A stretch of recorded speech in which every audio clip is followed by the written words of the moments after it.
of Mortal Kombat is a finish him. Get it?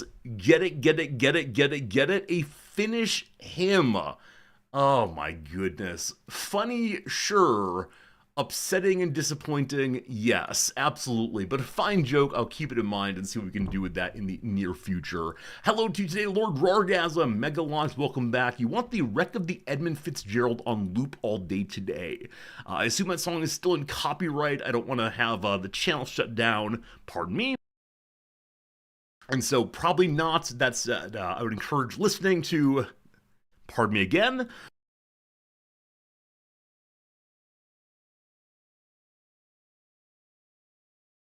Noms left early today. There was not as much talking as usual this morning, so we're still waking up the throat, I guess. I gotta do some kind of vocal exercises before we start stream. Some of you were in chorus. Maybe you can teach me various kind of like fee, fi, fo, fums and la, la, la, la, la, and so on. I was only in choir for a brief period before I moved to the tuba, so I don't know any of those. I know my warm-up skills on the tuba. I could go get my tuba. Actually, no. We gave away the tuba. As we left America, I made the decision that dragging a giant instrument to Japan, which I would not be able to play inside of my house, I would have to take to the park to play or rent a music room, did not make sense. And so for the first time in my life, after, age 16, very long time, I gave away the tuba. I hope it helps someone. I hope it's the case that the children at the high school used it well and so on. Am I saying my neighbors don't want to hear a tuba? So this is actually a thing in Japan. There are two special modifications that one can request on a lease for a property. Number one is pets, of course. You have to get an agreement for pets. Some landowners want nothing to do with it. Some landlords are interested in one dog, a small one, but they get to determine absolutely the conditions of that. We had to ask very, very nicely and signed a longer lease than usual to get our landlord to accept 2 cats. He was okay with 1 right away, but 2 is too many, but we fixed the problem. And then the second sign-on for lease is the musical instrument consultation. It's generally called that, the musical instrument consultation, and you have to request approval from your landlord to play musical instruments in your home that are not ones that put their output to headphones. So if you have like a Casio keyboard or something, it's fine. You just play it to your head. But any substantial musical instrument, especially those with bells that can't be played terribly quietly if you want to practice, it's very common here for people to either rent a practice studio for a couple hours or just go play in a public space. And it's a weird thing. The first time I was out in the middle of a public place and I heard a saxophone, I thought it was a person busking. But no, the person was standing over in the corner of the park amidst some bushes with his little, what was it called? Music paper holder? What is it called? It's not an easel, but looks like an easel for music. Had one of those in front of him. It was just like practicing scales and this sort of thing. And yeah, that's a Japanese thing I was very surprised by because, yeah, there's a huge demand here for peace in the home area. And houses are built very close together, and many buildings have very thin walls. They've been upgraded since the 1980s, but older buildings have less and less of this. And then also, apparently after the pandemic, when a lot of people were working at home, there's been a demand that apartment buildings now have thicker and better insulated walls, because when everyone's working from home and doing at-home Zoom meetings and so on, it's much harder to ignore one's neighbors. But with this said, yeah, no tuba here is the punch on that story. Granoff says a music stand. Thank you. Music stand is a phrase I couldn't find. An obvious phrase. I thought there was more of a specialized term, but no, unfortunately. Paris subway has auditions for busking. I think it's absolutely amazing. I mean, obviously I want people of all skill levels to be able to, share their music with the world. I think it's a wonderful thing to see someone who's not an expert playing music and entertaining anyway. Because I don't know, if I go to a bar and I hear some guitarist playing, I don't expect Bruce Springsteen. I expect some local person who's doing their best. And I don't know. I need to eventually write an article called "In Celebration of Mediocrity." It may have already been written by someone, but in celebration of mediocrity, I think is an important point. Now, Paris Subway is probably a very lucrative place to play one's music. Probably a lot of tourists go through. I don't know if there's a habit of giving money out, but I think if we're surrounded only by perfection, or very, very like strong approximations of perfection, number one, we begin to doubt ourselves more and more. And number two, I think we refuse to take up the idea of just being a hobbyist, right? You don't have to be the world's greatest clarinet player to enjoy playing the clarinet. Yeah, so something here about like dilettantism, hobbyism. There's something in there that I think is worth putting together. I can write it with more mediocrity. I should write the most average article ever, and then try to find the most average magazine or publication in the U.S. Is that Reader's Digest? I think Reader's Digest strikes me as being profoundly middlebrow. In a way that seems actually wrong for this piece. But yes, in defense of mediocrity is the piece I will write as I hit my middle age and begin feeling more and more mediocre in more and more ways. And yeah, I think that probably there's something to say about a culture of tolerance here. Instead of just clicking on to the next song if someone is not doing terribly well, spending time with it and appreciating. I mean, as always, I don't know why. This is probably Protestant work ethic, but I spend so much time saying we need to appreciate the effort. They're trying their best. That counts for something. And it might be just that hard work is the path to salvation. I don't know, but there's something in there, yes. Is Reader's Digest still around? I actually don't know. My grandparents had a subscription to it, and when I visit their house, I'd occasionally flip through it and read the little funny stories about this and that. And yeah, I haven't been there in years, though. It doesn't exist anymore, my grandparents' home. Isn't that a weird thing? Like, to think about other people living in the places that you have lived.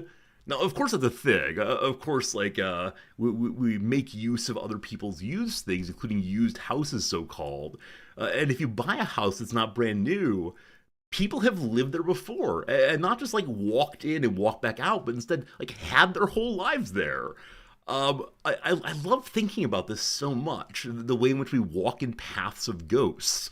Both literally and figuratively. And I don't know, like, someone lived in this room before I did. How on earth did she use this room?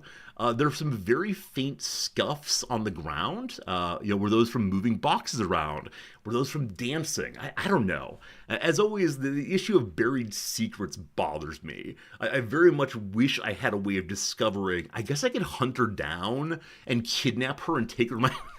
went a little farther, possibly. Think of hotel rooms. Yeah, Lord Rarga, absolutely. Now, it's very easy with things like hotel rooms to imagine the most vulgar of behavior and people not respecting the room. But I expect the majority of people who go through hotel rooms are just like the rest of us, right? Just folks who, want a night of sleep and want a shower and, like, engage in the basic business of humanity.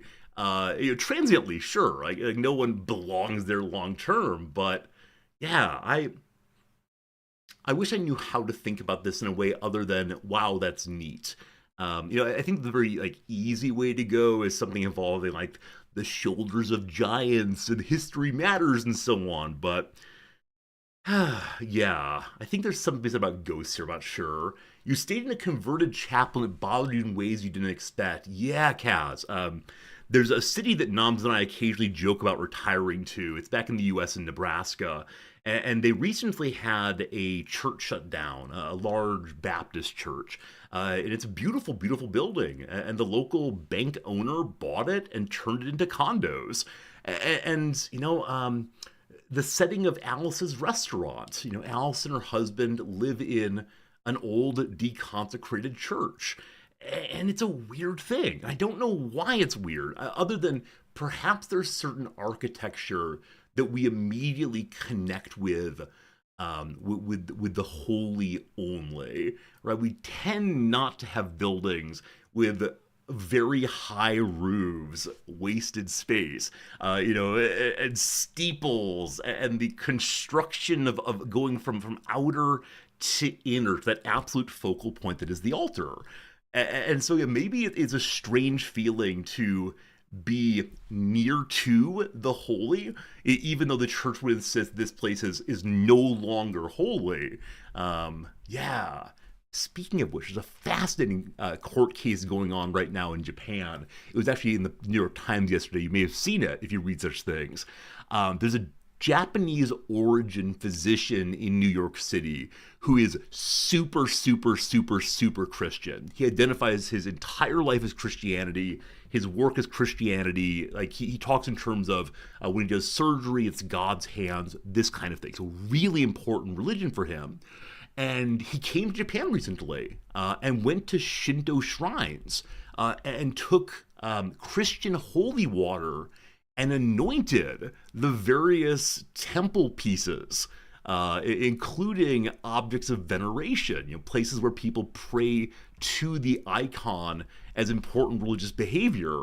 And the claim on the Japanese side is because he used this oil, which has left residue, left a stain on it, it counts as property damage along with being desecration.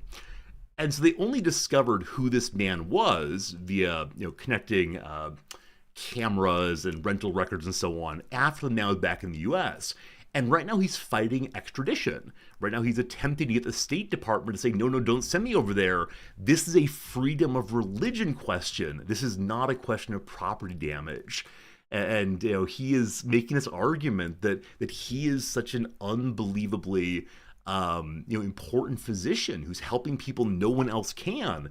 And to send him to do hard labor in a Japanese prison would be to deny the world basic medical care. How dare you, right? And so I think it's a fascinating question about, one person's holy things is another person's mere architecture. And so I suspect when the man was consecrating the Shinto temple, what was he thinking? Was he thinking, I'm trying to cast out the demons of Shintoism? Am I respecting and acknowledging that this place is holy and I'm helping its holiness? I have no idea. But yeah, the Japanese government wants him in a big way. And the expectation is 5 years of prison sentence for his property damage and desecration. And I wonder how it will go. As I understand it from the article yesterday, the American government seems not interested in protecting him on this one. They want him to go stand trial and have it heard in court. Now, you will recall from earlier discussions, due to a variety of reasons, some of which are violations of human rights, Japanese prosecution almost always succeeds. It's high 90s% of if you're brought to trial, you are guilty. And there's, again, lots of reasons for that. And then this is self-reinforcing, of course. So the belief that Japanese prosecutors are always right tends to make juries believe that Japanese prosecutors are always right. This sort of thing. Does Japan have freedom of religion? Yeah, the majority of Japanese people are absolutely atheistic, except they go to temple. You can talk to them about that if you want to. It's a fascinating perspective from the American side. But yeah, freedom of religion is guaranteed in the Constitution. It is absolutely fair to say that after the war, MacArthur and the Americans forced an American-style constitution onto Japan. They would not have let Japan become anything other than a secular democracy, secular liberal democracy at that. And, there's some interesting questions there about what it is to have a democracy forced onto a people. Is that an act of democracy itself? Of course not. Of course not. And one of the interesting things that I don't think anyone's written about in a substantial way is part of the constitutional process here was bringing Western political theorists to explain liberalism to the emperor, to explain constitutionalism to the various new members of the parliament. And I find that fascinating. Now, Japan had tried democracy during the Meiji years. It was not successful, in part because literacy rates were too low for it to be anything other than symbolic. You would vote for the person that your local lord would vote for. So, yeah, I think it's a really, really interesting topic. I'll probably look into it and write about it at some point. But that is part of what it is to, de-divinize an emperor, right? Is to explain to the emperor that in the nation that you are going to be dealing with, they are going to accept, votes matter more than your will does. Now, Hirohito was an obviously very learned man. He was a scientist. It's not clear if he believed in his own divinity. He almost certainly did not. But the role of the emperor here for a very long time has been the symbol of the Japanese nation, the symbol of the Japanese people. And so, though he himself probably was fine with things like liberalism, apparently he listened to his counsels pretty enthusiastically. Man, the average Japanese person at that point had been raised on the story of no emperor, no Japan, no deification via Shinto terms, no Japan.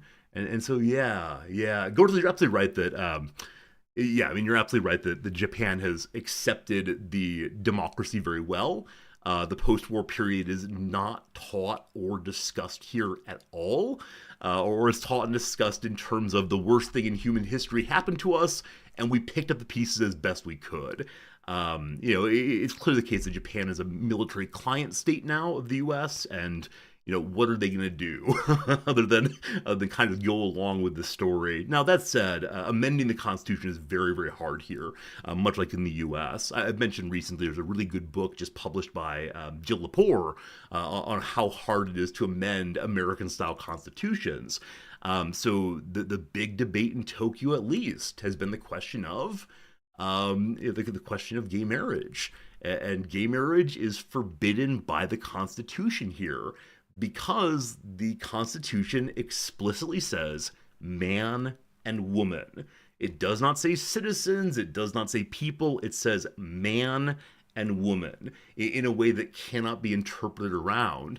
And so there have been many, many challenges under, again, secular society rule that there shouldn't be any restrictions on citizens marrying. And the judges have been kind of sympathetic, but pointed and said, look, change the Constitution. And they just can't. They just can't pull it off. So various large cities, for example, Tokyo, have passed the best they can do at the city level. They do have civil ceremonies. They do acknowledge marriages between people other than men and women, or amongst them, I guess, in ways other than heteronormative. But it's not something you can put on your official record, your so-called koseki. You cannot say that in terms of the federal government you're truly married. Yeah. Was it outlaw non-binary identities? Yeah, Dogberry, you're welcome to choose your identity, but you have to be male or female. And for certain purposes, only the medical typing at birth is the one that matters. But in terms of recognition, you can choose either of the two, but there really are only two in the Japanese sense of things right now. And it's an interesting story. Culturally speaking, Japan is super inclusive. You will often see people who, under ordinary conditions, present normatively as one gender, dressed in ways that are normatively other gendered. So you will see like totally normal salaryman-esque guys wearing like pink Lolita outfits on the weekends, and nobody cares. Like, it doesn't even draw attention or note, really. It's just a person is doing a thing. But in terms of the government, there's a much, much stronger bias, restriction, that sort of thing. And I find it absolutely interesting, the way in which like civil society and legal society diverge on those moments. And yeah, I mean, I guess every culture does that, especially when you have a big city. The big city's often more inclusive than the rest of the place. And yeah, more things to say about that another time, but I think the topic has been talked out for the moment, and I don't know why I'm talking about it.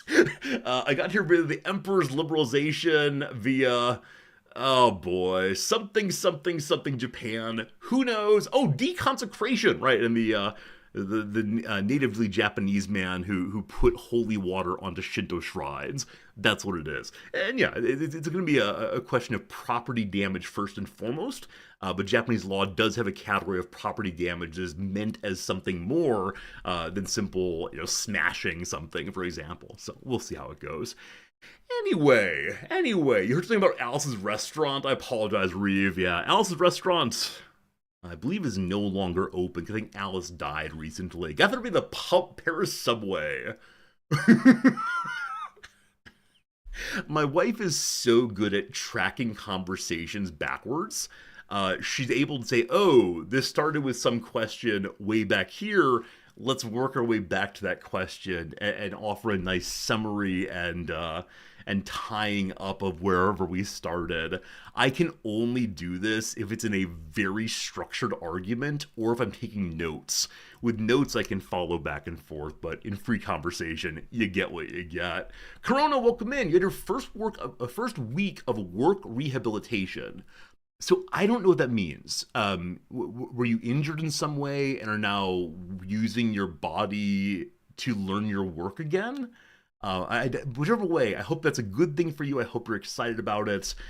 We had a professor friend here have a stroke about 1.5 years ago. Quite suddenly, the man was very healthy. He's in his late 50s, boom stroke, can't use half of his body, and has some fairly substantial aphasia.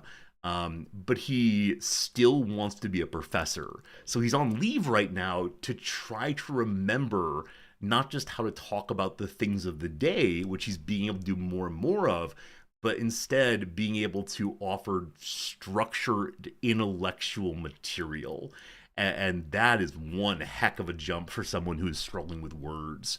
The therapists that are working with him are teaching him ways to keep himself on track and teaching him ways to be able to present as if it were off the top of his head, extemporaneous, but instead having really substantial notes to fall back on if it becomes difficult. And I'm so impressed by his trying. It is...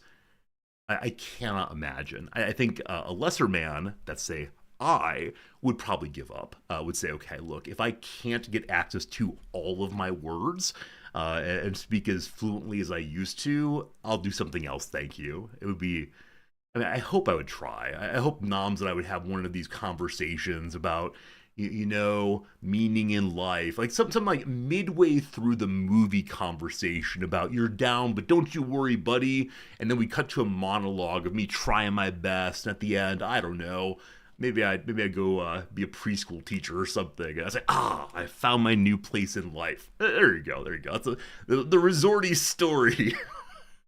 If that comes true, I'd like you to save this VOD and see what happens. I love it. Klaus, good seeing you. You're able to trace your train of thought backwards for how you got somewhere. Yeah, I mean, I think that every segue I make, every single time I bring something up that is interesting to me to talk about, it is relevant in some way. And I've had people say, is it possible that you have ADHD in the way that you do bounce topics? And I don't think that's true. I mean, I don't really want to self-diagnose by any means. And I'm able to do ordinary work in ordinary focused ways and so on. But I think I'm just curious. I think I want to follow the ideas where they go. Presumably in, 4th grade or so, there was a day about staying on topic. A day about, like, you must talk about one thing and not change the topic. I missed that day, though, and so this is what you get, of course. Hello, Sergio. Is this still an incompetent but friendly stream? It is. I offer you nothing but incompetence ever. We will have a video game, namely EUV, in about, half an hour or so. We begin with some chit-chat, with some stories, and then we get into the gaming pretty soon. Clem says you're doing work rehabilitation. It's mental health reasons and learning how to do work. Corona, we have a friend of the channel in the Netherlands who is doing similar kind of work. I hadn't heard that phrase. Hey, there we go. Brick Ed, thank you for gifting a sub to Incompetence Rising. Wait, that's a problem. If I'm getting better at incompetence, I will lose my incompetence. Not okay. Not okay. But thank you for the generous gifts of my friend. Very kind of you. I'm working on all the alerts. I've made some changes to the alerts, and that's going to continue. But Brickhead, thank you for being a friend, as the phrase has it, for sure.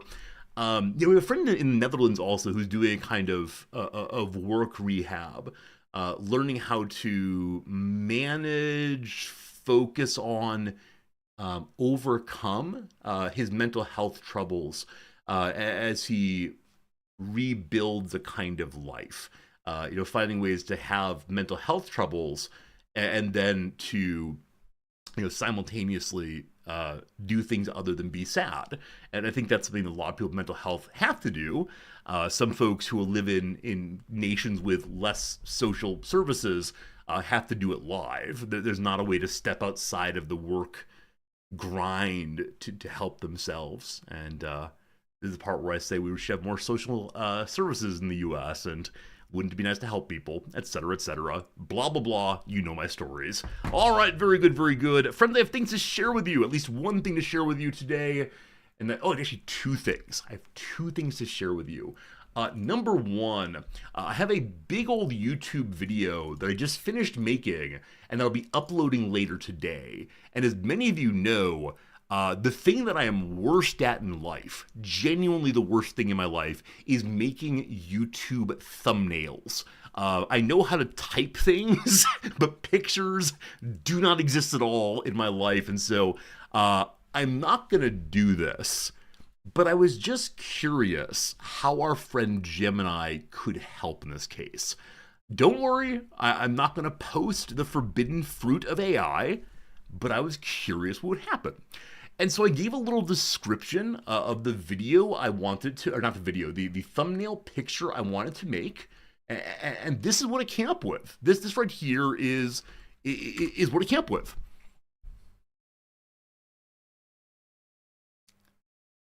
Cat. So the slogan of all of my videos is goodbye money. I made sure I typed in goodbye money correctly. It gave me goodbye money. And again, I scroll up to make sure that I said goodbye money.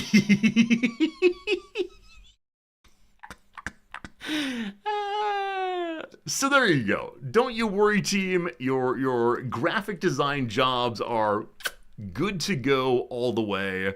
And yeah. I think it's fun. I think it's a fun thing. But gives an idea for a thumbnail. I guess it does. I guess I couldn't. I mean, I couldn't. This is why I looked into it. Is my absolute inability to make things. Like, let me show you what my thumbnails tend to be. That's Twitch. YouTube.com/@RizCards. There we go. Yeah. I know how to make this kind of thing.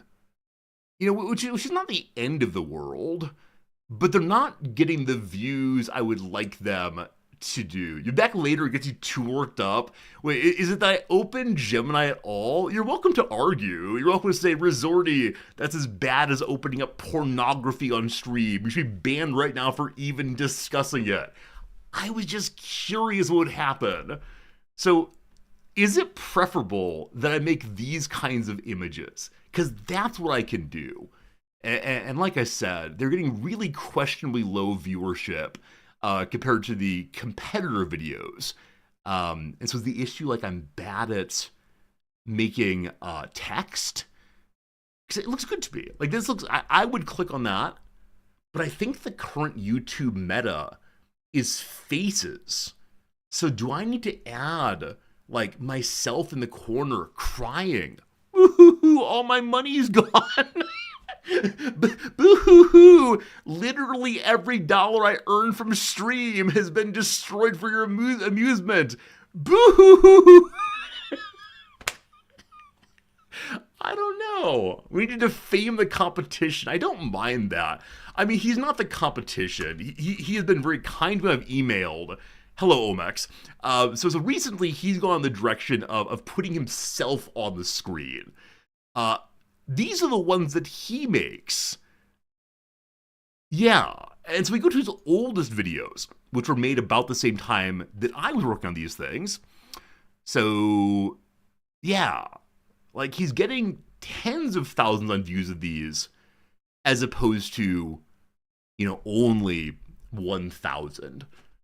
And I need to figure out why his succeed. Now, it might be the early adopter effect, right? It might be that he was the first one to make these kinds of videos in a way that in a way that others hadn't done.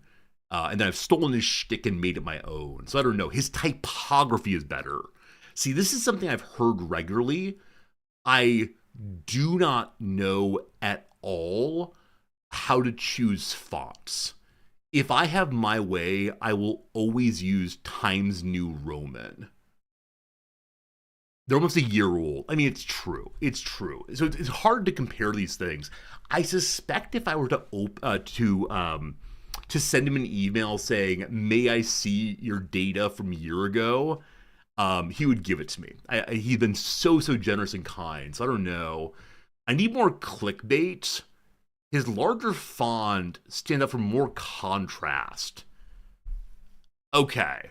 I see he has bigger font. That could be good. That could be good. And yeah, good call. His suggests he might actually be making money. Now, let me tell you, he does not make money. No one makes money on this. This is a terrible way to spend money, except insofar as you enjoy the hobby and decide to collect the cards and so on. Just use Helvetica. Okay. I can do that. Now, I'm not going to make you sit here while I attempt to make a video. Or no, not a video, a thumbnail. But what I'm hearing is bigger text, more contrast. So is it the fire in the background is making it hard to tell what's going on? I don't know. I might go ahead and add the boo hoo hoo hoo. Maybe. His consistent color pattern. So these other ones here, like all of these are a different style of video I tried to make. Unfortunately, it took hours and hours and hours to make and ended up with, a couple hundred views. And while it's the case that, views aren't the whole story, I have a certain ratio in mind between how much time I spend on something like this and the expected return on it. It needs to balance out in a way it's not with those videos. Go with Wingdings. I love it. Okay. The flame background's too messy. It makes it busy. I know what those words mean, but I don't know how to internalize them. Don't we want exciting graphics? Don't we want graphics that make us go, "Ooh, what's that?" Okay, so this is Magnetic Fields, a band I like quite a bit. This is one heck of a messy thumbnail. Watch me burn 1,000 magic cards, clickbaity headlines. So I thought it was the case that I would just do "Goodbye Money" this time as the title. Maybe. How many thumbnails have words? Well, this is a sponsored one, so I'll ignore it. Okay, words bad. I've been listening to the Pink Pony Club. Many of you have said it's one of your favorite songs. I'm trying to come to understand why. The things I do. Okay, so I'm noticing that a lot of thumbnails don't have. How about if I do this logged out? What if I do this? I understand we have other things to do today. This cannot be today's whole topic, and I still have one more story. But let's go ahead and do this logged out and see what we get instead. Bring me this. Okay. I have to search something first. No. How about I look at music? I like music. Okay, so music gives me words. MTG. Okay. How about we do I don't know, Chicago Cubs? I used to like the Cubs a lot. And I want videos proper, please. Now, because I'm in Japan, Japanese people love a lot of text. Yeah, no sentences. Apparently, sentences bad. Single word okay. Mostly picture. Hmm. Hmm. Hmm. Hmm. Okay. I will attempt to do a better job on my thumbnail. I'll post it tonight. More words, less fire, possibly with the hope of making money. This sports goes that way. Okay. What's something else with more like what I'm doing? Like, I mean, I could just do like Magic the Gathering card openings, which is the exact category I'm in. I think Omex is the only good one. I mean, right. So, Big Boy here, we like quite a bit. No, that's not true. Big Boy here is one of the originators of Magic content on YouTube. He uses a very high pitched voice that I don't think is natural voice. But it seems the face meta is where it is. Yeah. Yeah. Team, is it time for me to put my goofy face on one of these videos? I mean, this is a Post Malone. I could use his face instead. He's in the Magic quite a bit. Are we trying to connect with other humans via our face? They're going to make fun of me. To this point, I've only been a voice on this channel. I think it's possible to have 2 or 3 different thumbnails that are A/B tested by the YouTube algorithms. And so if that's done, I can put up multiple ones and see which one wins and report back tomorrow. Very good. I thank you for helping me learn things. Topic number 2. Topic number 2 for you, my friends. They're going to make fun of me and say I need a better AI voice generator. All right, look, you're not wrong. I don't want to give them more reasons to make fun of me. People on YouTube are so mean sometimes. And, like, it's not bannable meanness. It's just, you know, I don't know. All right, I mentioned before that I have a friend who is a little homesick, and she really misses going to her grandmother's house for Thanksgiving. And her grandmother's house is in New Jersey. And so Noms and I have invited her over to Thanksgiving, and we've decided to do as many New Jersey things as possible in order to delight her. And I've already started doing a few things. We made a playlist of various New Jersey artists. We have ordered the state flag of New Jersey, etc. But I need some help. And so earlier today, I made a post on the Reddit, in the New Jersey subreddit, asking for tips about Thanksgiving. Over-the-top New Jersey signifiers and stereotypical Thanksgiving food. And they are so unbelievably sweet.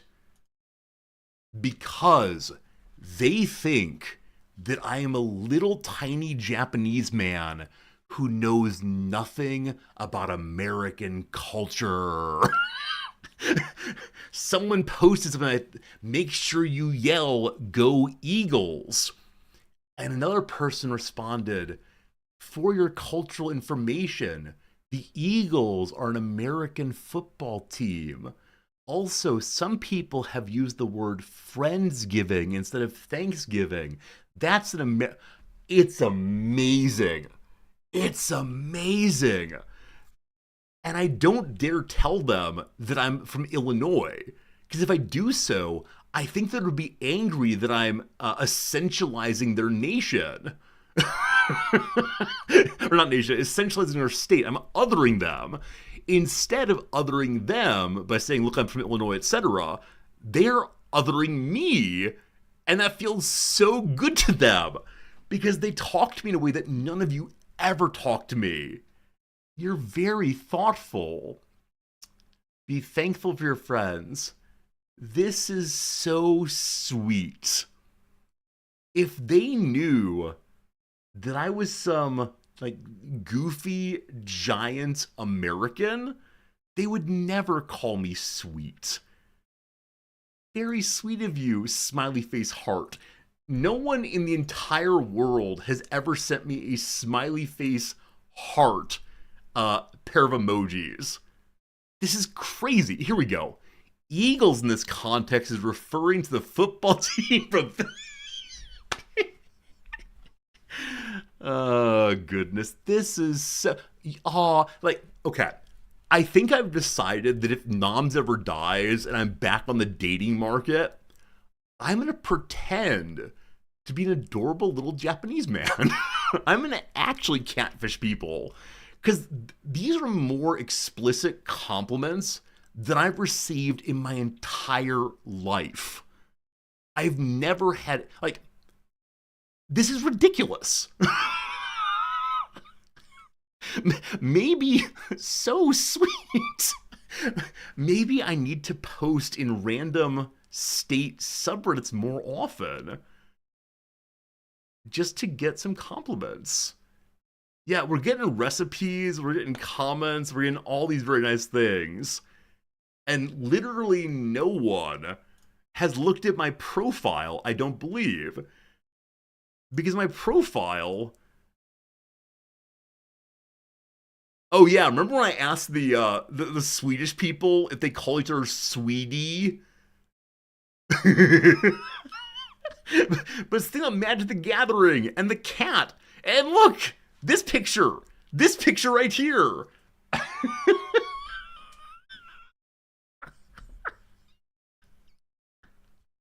And good call. Yes, it's true. My little avatar is a me. So I don't know. Maybe I found the hack to get people to compliment me.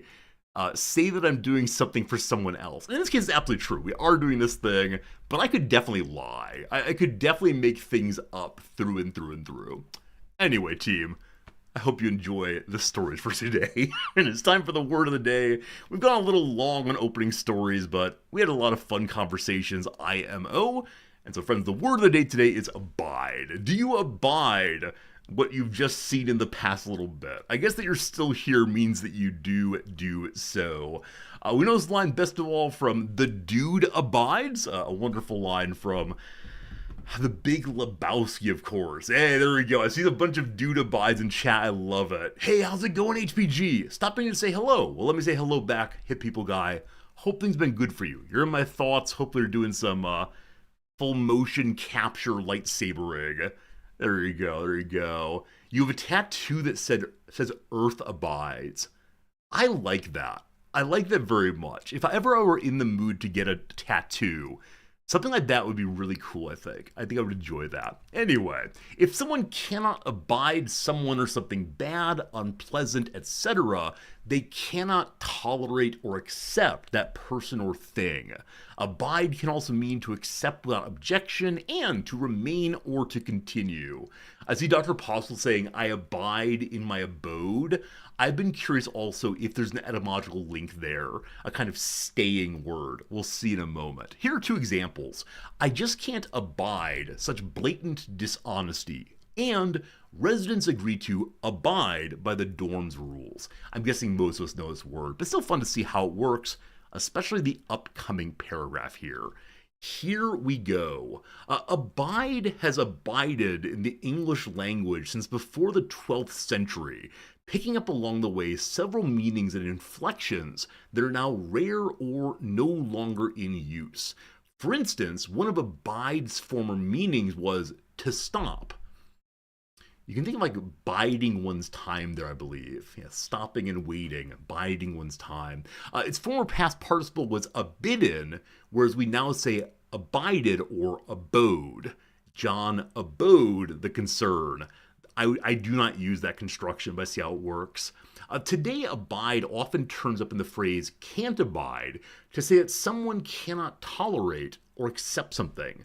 The expression abide by, which means to accept and be guided by something, is also common. Related terms include abiding, meaning continuing for a long time, or not changing, as in an abiding friendship, Abidance, which is continuance or the act or process of doing what you've been doing and asked or ordered to do, and abode, the place where someone lives. Yeah, so bide as stop or hold, abide as holding in abeyance the feeling of rejection, and then abode as the place where one stops. That is fascinating.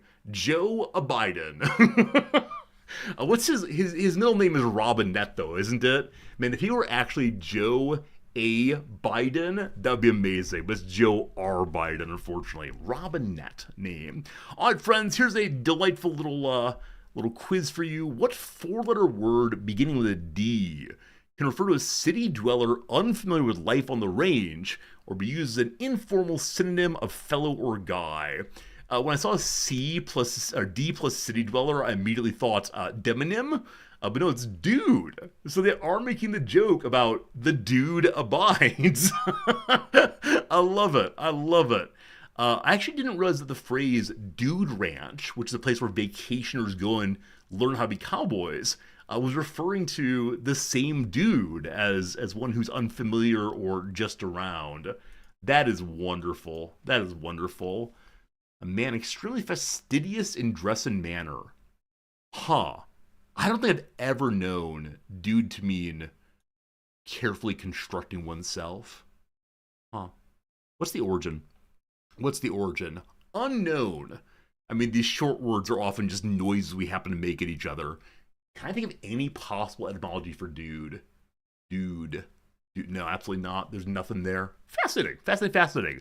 Equally fascinating, of course, boom transition, is our daily dose of trivia. Good luck, Godspeed to you all. Here we go. For 3 points in consumer stuff, Zante currants aren't currants at all, but rather a Greek varietal of what fruit? Ready to get 0 points? I have no idea. I don't even know what a currant is. A currant? I know it's an edible item, but I don't think I've ever had it, frankly. We're going to say that it is a peach. As Aesop could tell you, verjuice is a Mideast vinegar, usually made from sour what? Oh, it's plums. Is it plums? I think it's plums. Nope. It's grapes. According to Sunmaid, their raisin contain only sunshine and what actual ingredients? Grapes. Good. It's like a raisin. Rashomon, thank you. Thank you for that indeed. Yeah, varietal grapes do fit together well. Should have caught that. Isn't there a... Oh, I connected two stories that don't go together. There's an Aesop story that was being referenced here. But there's a story about... Is it Chrysippus? Chrysippus death. Yeah? What's your death, brother? There we go. Chrysippus was watching a donkey eat some figs and cried out, "Now give the donkey a drink of pure wine to wash down the figs," whereupon he died in a fit of laughter.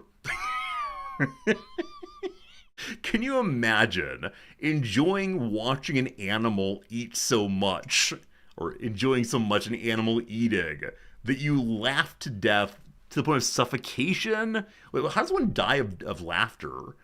Does it cause like brain pressure and hemorrhaging? I actually don't know how that works, but yeah, there you go. Allegedly, Chrysippus had this experience. He's gonna be a happy guy, having a good time. I think I mentioned previously when we last discussed this, there's a story at least of dying of laughter while watching Seinfeld. Is that true? Am I making things up now?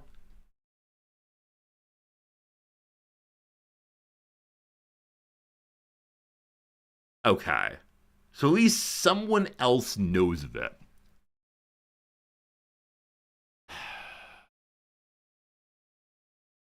I don't know. Anyway, question 2, here we go. Social sciences. For some reason, the little nubby tail of a dressed chicken or turkey is named for the nose of what dude? I have no idea. So I'm thinking of people who have noses worth mentioning. I've never prepared a chicken or turkey, certainly. I've seen my grandfather do it. I remember the wishbone. I got that part, but I'm gonna say Serrano de Bergerac. He has a large nose. Nope. Take that, Harvard. The University of Pisa boasts 5 men, including 2 Clements, who were elected to what position? That's the papacy. The Pope's nose? Do you all use this phrasing? Is this regional? Okay. The Pope's nose? Okay, it's a Piggio style. It's known as a bishop's nose, parson's nose, pope nose, and sultan's nose. Hello, Spoon Toes. You are welcome to give answers in chat for this one. I just ignore you all, but you're welcome to talk about things. So this thing right here, it's a penis. I mean, look, come on. I mean,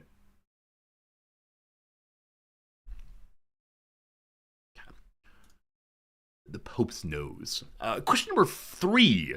A 14-year-old Mozart debuted his opera Mithridates in what city that's a good 250 miles and an entire Alps southwest of Salzburg? I mean, Vienna comes to mind immediately, right? It is one of those things, Mozart plus Vienna, good. But I have no idea. I don't know the geography of that part of the world at all, other than like, here is the nation. I'm going to say Vienna. It's probably wrong, and that's okay. Okay.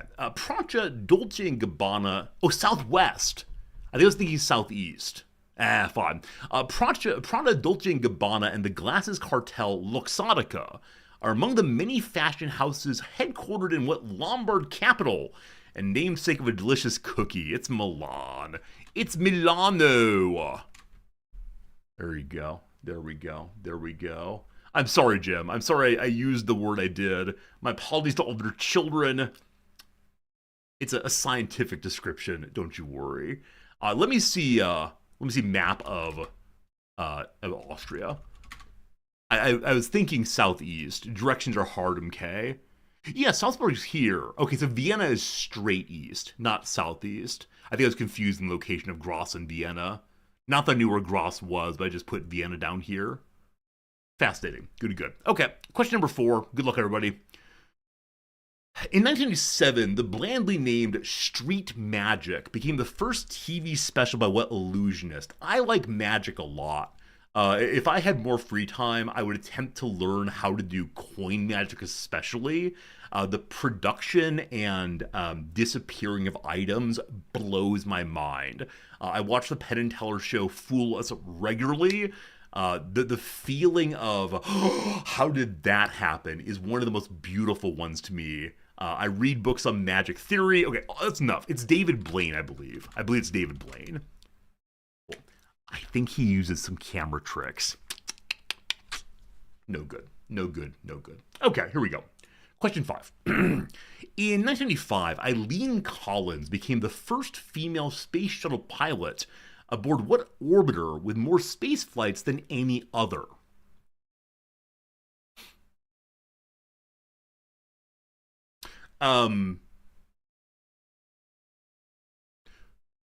Isn't the International Space Station orbiting a bunch? The Russians have one also. But Space Shuttle Pilot, I assume, is the white and black thing.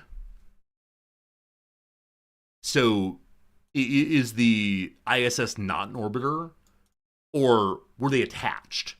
And so she's aboard the ISS because it was kissing cousins with Space Shuttle. I'm saying the ISS, if it's space flights, the ISS said one space flight, unless you count each of its constituent parts going up as independent ones. Okay, that's not it then. Yeah, I don't know. I could start guessing like random god names. Surely it's the Apollo. I didn't spell Apollo correctly. What if I told you it's also a Land Rover model? That does not help us at all. Land Rover. It's Land Rover's like big and meant to make people feel rich. How about the adventure? The Safari. I'm sure there's a spaceship called the Safari. Rough.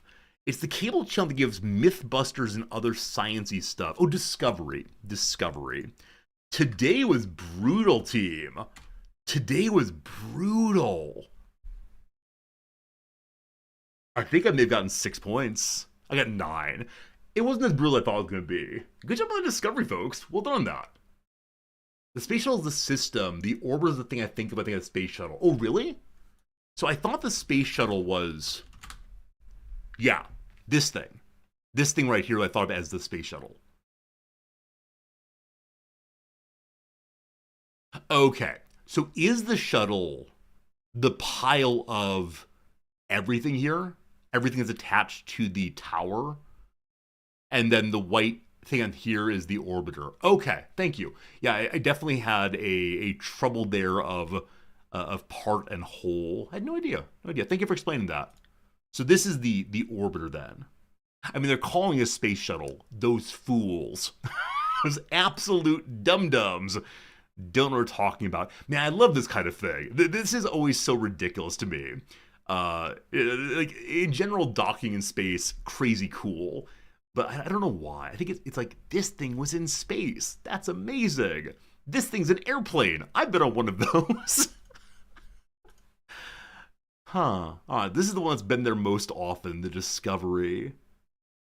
Yeah, unfortunately, to my untrained eyes, they're nigh indistinguishable. I mean, I can see very, very little difference. But there's someone out there who knows the difference and probably stands and takes pictures of these things. But I'm confused by the claim then.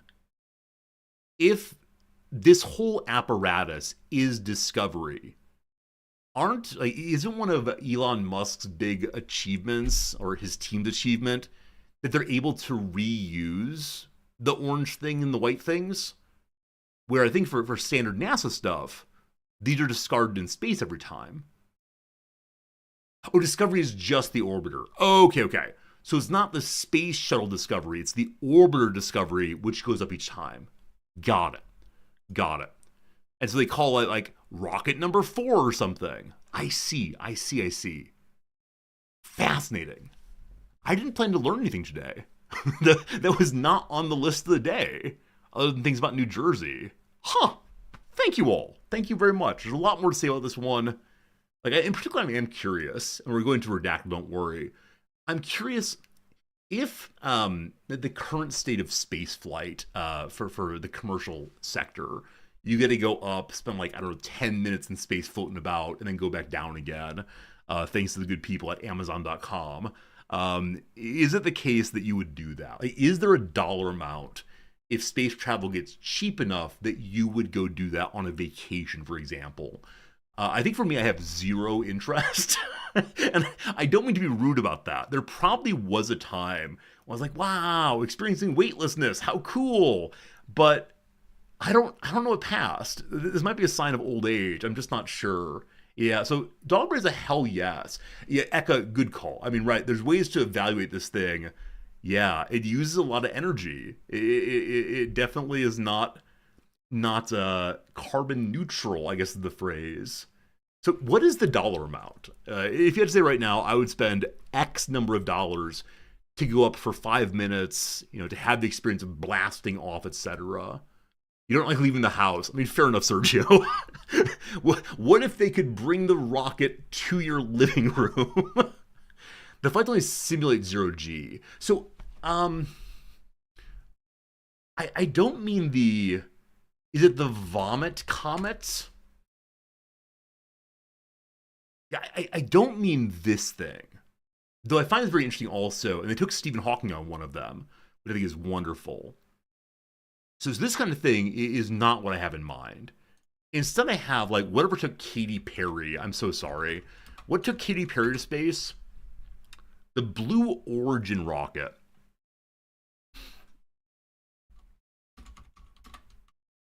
What does this thing actually do?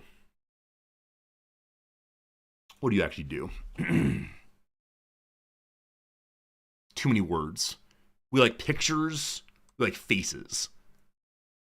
You wouldn't do Blue Origin. Okay, I don't know enough about these things to be able to say, like, is this interesting to you? Like, is this the kind of thing that would be cool? I just know that, at least for people like Bezos, this is the state of things right now. Yeah, Virgin Galactic, right? There's the billionaire space race going on, and we can have a conversation about that sometime. But the race between Musk and Bezos and... Hey, direct me 1 second. I'll finish the story, then get to you. Thank you for the bits, though. Very kind. Between Bezos and Musk and Virgin Galactic, Richard Branson, right? These three people, I think, are rushing to make commercially viable space travel. Now, part of it is the transport story to replace NASA, etc. Part of it is, I don't know, whoever can get their first militarized space. Not sure exactly. But yeah, I mean, I think I've talked previously about how back in the 60s, we at least have the Cold War story of national pride coming together around space flight and going to the moon and so on. When it's competing billionaires, I get much less excited. I know some people get really into the technology, right? The possibility of re-landing rockets is really cool. But I don't think we like, go Jeff! I'm on Team Jeff. I can't imagine doing that even a little bit. But okay, so for some of you, I actually haven't seen anyone mention a dollar amount that they would spend to go to space in this way. Now, maybe it's unreasonable to say, like, I don't know, like assume it's the case that you could do this for $500. I don't know how much it costs to go to Disney. Let's assume it's similar to a going to Disney price. Would you do it then? Is that the kind of thing you might be interested in? Anyway, Infinite Direct, good seeing you. Colbert once asked, 22 astronauts were born in Ohio. What is it about your state that makes people want to flee the Earth? This joke brought to you by sneering at Pittsburgh. It's a wonderful joke. Yeah, I don't know the story of why Ohio produces so many astronauts. I know they do.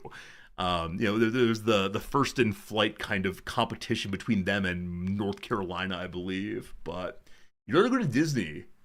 $350. Wow. You get a first class pod for $300. So I don't know. Maybe many of you are saying it just doesn't matter. You do not want to go to space in this kind of vehicle, at least.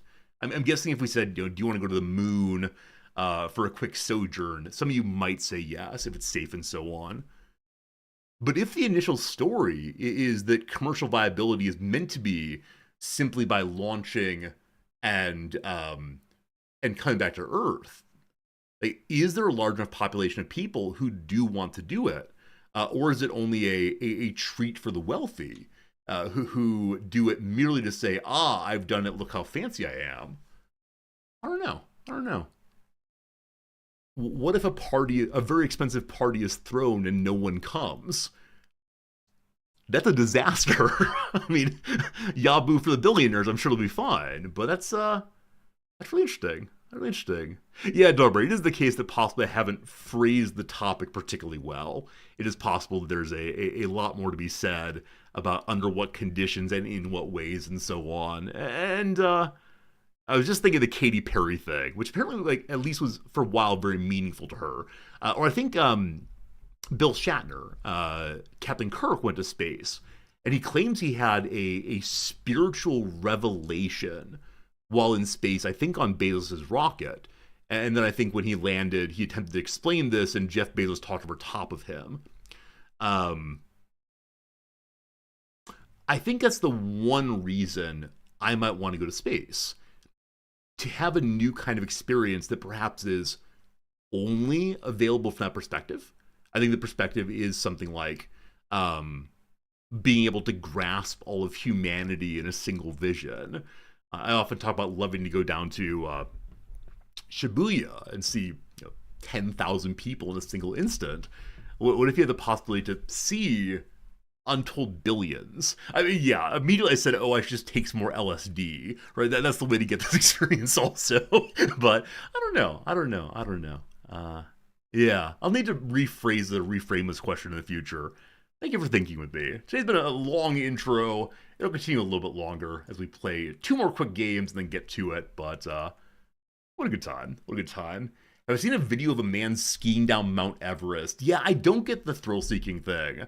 Yeah, for me, it's never about the thrill-seeking, never about, oh no, the danger. It really is. I want a certain kind of... Maybe that's it. I want the payoff without the work. I'm unwilling to do the thing that might cause me to have an experience of novelty, an experience of triumph. Because like the guy who jumped from outer space, who I think died fairly recently, I love watching that video. A man on the edge of space throws himself forward and lands on the ground without dying. I love watching the video, but I cannot imagine actually doing it. So I don't know. It's a thing. Okay, what am I doing? We're doing the redactor, rather. Friends, today I would like you to put any word you want to into the old channel. We'll go ahead and type in the words and uncover what this hidden Wikipedia page is, if you please.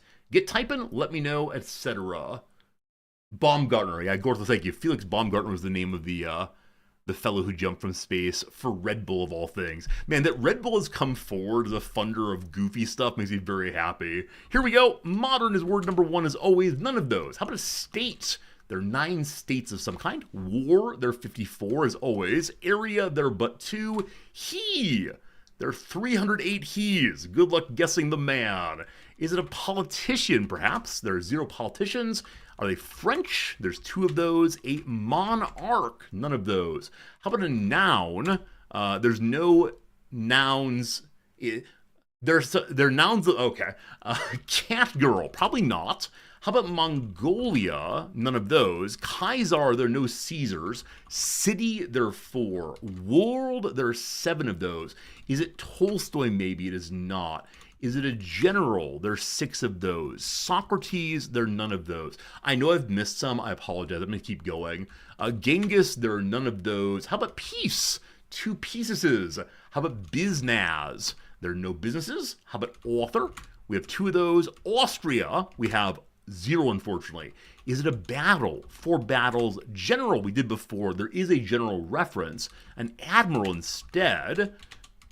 1 admiral. Is he a boor? There are no boors here. But I learned recently that when Teddy Roosevelt was down in South Africa, he met some boors and apparently sang nursery rhymes with them, which I think is very sweet. Minister, there are 12 of those. Good job. How about a spy? No spies. 29 Germans. Is it George? There's 1 George somewhere. How about II? We're talking about World War II. Good job. Is it Patton? No Pattons. Patently not Patton. 4 leaders on criminal. We have none of the... mistyped criminal, sorry. Criminal, we have 3 of those. How about we go with the Hague? We have none of those. America, there's 1. Africa, is it Rommel? No Rommel today. How about the word secretary? 2 of those. Military, we have 7. Is it Marshall? It's not Marshall. I referenced him earlier, though. Book, we have 9 of those. Is it the Kaiser? No Wilhelms. Arms, there are 6. Book, there are some number currently hidden. There are 9 books. How about a rocket? 6 rockets. A division planner, no divisions. Is it spear? Wow! Wow! Unnamed comet. Is it Albert Speer?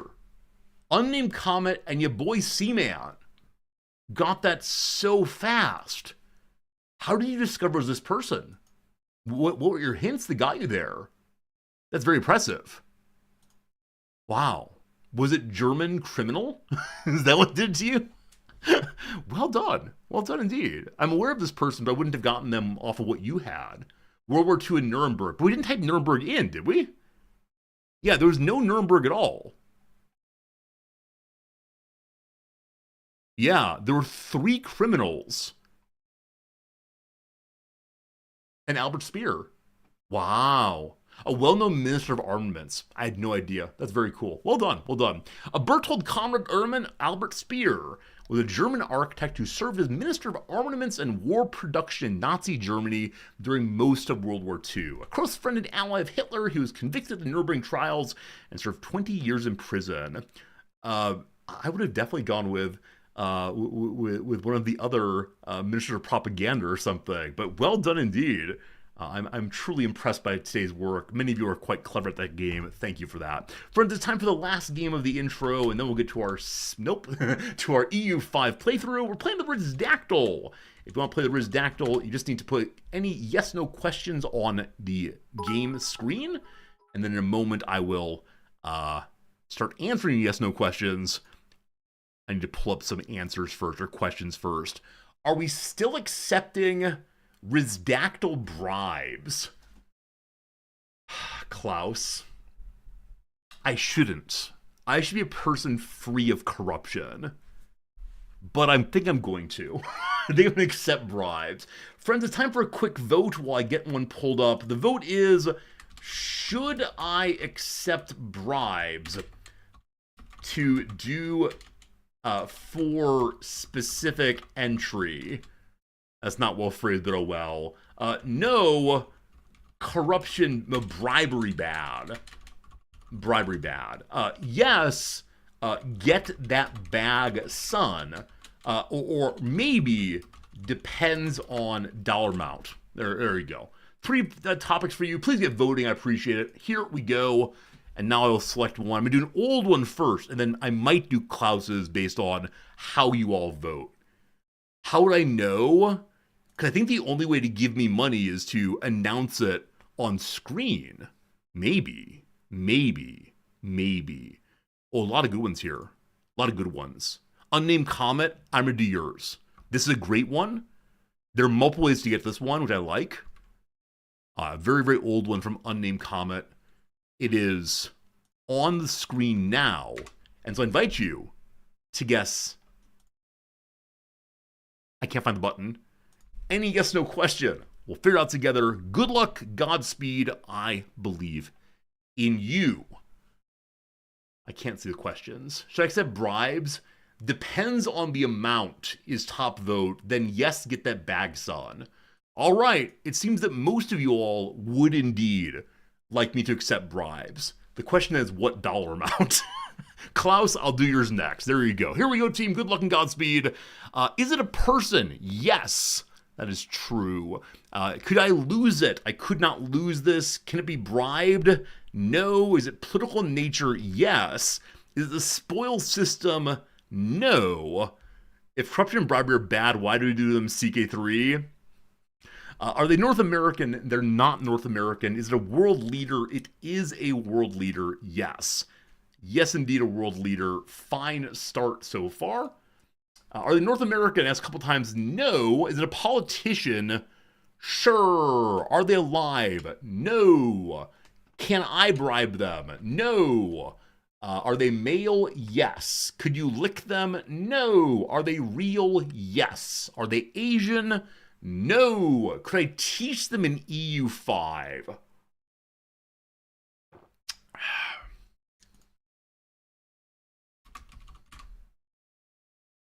Yes. Yes, they could appear in EU5, absolutely. Is his native language English? No. Are they a world leader I would boo? No. I find them delightful. Is it Mussolini? No. A European? Yes. Elected to power? No. Died before 1950? Yes. Could you have bribed them while they're alive? Probably not. Are they white? Sure. Were they considered evil? No. I mean, by some possibly, but generally speaking, no. Are they British? They are not British, no. Good. What else you got, team?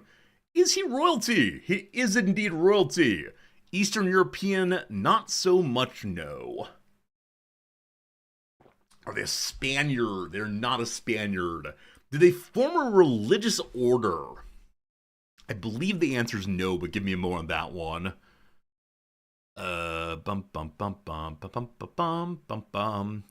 I think no, they did not found a religious order. Are they French? No. Did they rule any part of Germany? No. Are they Greek? No. French? No. Did they die of natural causes? I think so. Give me a moment. Give me a moment. I'm going to say yes, but I'm not sure on that one. Are they Scandinavian? Yes. Monarchy? Yes. A Habsburg? No. Are they Swedish? Yes, they are Swedish. Born before 1400? No.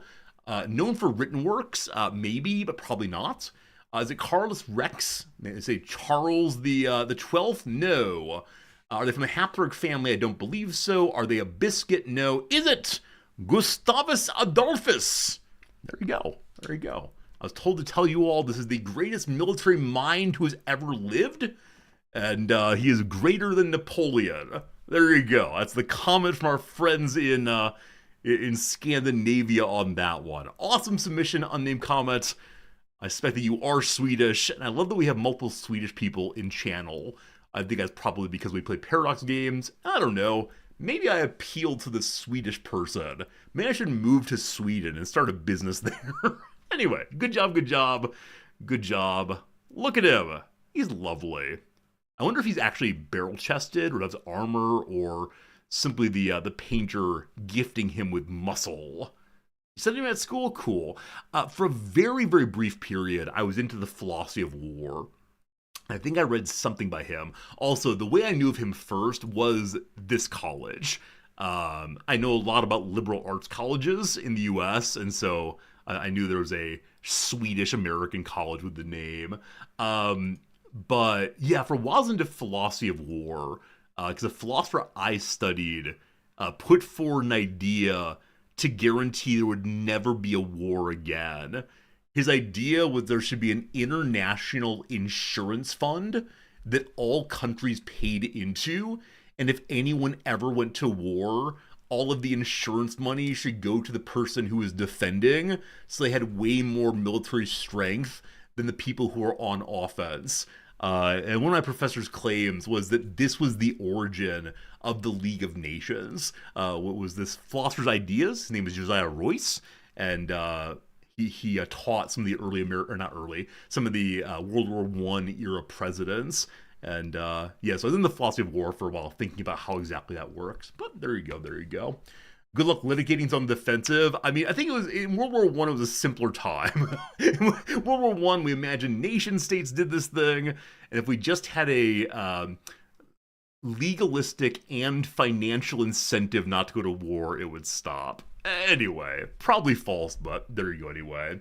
All right, who holds on to and distributes the fund? It was thought as an international organization. Like, Royce is not the only philosopher who argued we just need an international organization to make us safe by litigating disputes. This, of course, is the origin of the UN. Kant argues in a piece called Towards a Perpetual Peace that we just need some group that we can think of ourselves as together, and that will stop us from beating up on each other. Now, I'm sure at least one of you is typing, this is impossible, we live in hell. You might be right. You might be right. It's hopeful, though. It's hopeful. We like hopes. All right, don't worry, Klaus, we're doing yours now. Thank you for the successful bribe. With Gustavus Adolphus done, we'll now grab Klaus's from earlier. I've not seen it yet. That's funny. I now see it. All right. We'll see how this goes. I do not have the greatest of hope that are getting it, but we'll try as best we can.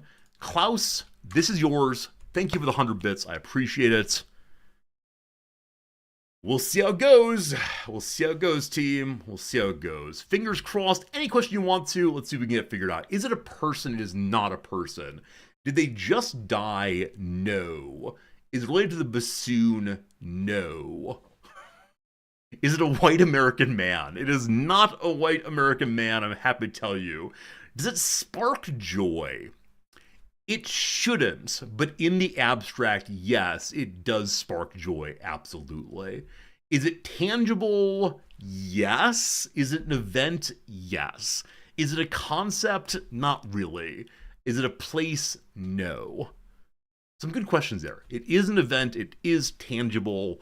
and it sparks joy, but it shouldn't. Could you lick it? Yes. Is it related to the sciences? In the sense that everything is, but I wouldn't say directly. Is it a unique or one-off event? No. Is it fictional? No. Is it related to war? No. Is it a cat girl? No, it's not a cat girl. Is it a drinking festival? There's not alcohol involved in this, to the best of my knowledge. Could it lick you? It could lick you in one sense, but not in the sense that involves tongues. Should you lick it? No. Would noms like it? I think noms have the same relationship same reaction that I do. Oh, that kind of thing. Is it an event that happens on a regular schedule? It is not an event that happens on a regular schedule. No. No. No. No. I'm now scrolling to learn. Does the event involve many people? Not necessarily, no. Is it an illness or an outbreak? It is not a plague, no. Could some portion of it involve illness? Yes, but it's not central. Is it sporting? Nope, not a sporting event. Does it involve someone's death? If that question were phrased slightly differently, the answer would be yes. So I'm going to say yes. It does involve death, sure. Is it a geographical event? No. Entertainment related? No. No. I'm going to say it involves death, though. I don't want y'all to get distracted for too long here.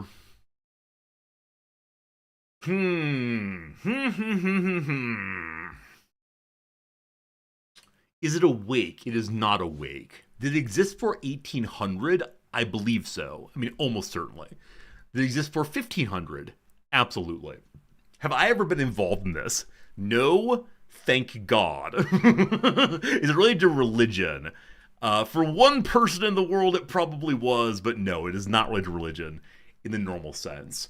Is death the primary cause of the event? Yes. Yes, death is the primary element of this event. Or death is precipitory to the event in question. Did the ancient Greeks know about it? I don't know. Nothing I've ever read from the ancient world mentions this. Probably not. But in theory, they could. Is it funerary? No. Is it crucifixion? No. Is it associated with a particular country? No. Is it a biological process? It could be. Is it Jesus resurrecting? No. Day of the Dead? No. Mummification? No. A punishment? No. I may have to offer you a clarification in a moment. I think Klaus probably sees what's happened here. Isn't it fun knowing what the answer is and seeing how things don't quite line up? It's fun, isn't it? All right. A lot of no's. Biological process is part of it. Could be good. Is it a movement of celestial bodies? No. To my knowledge, the moon is not involved. Is it a combustion?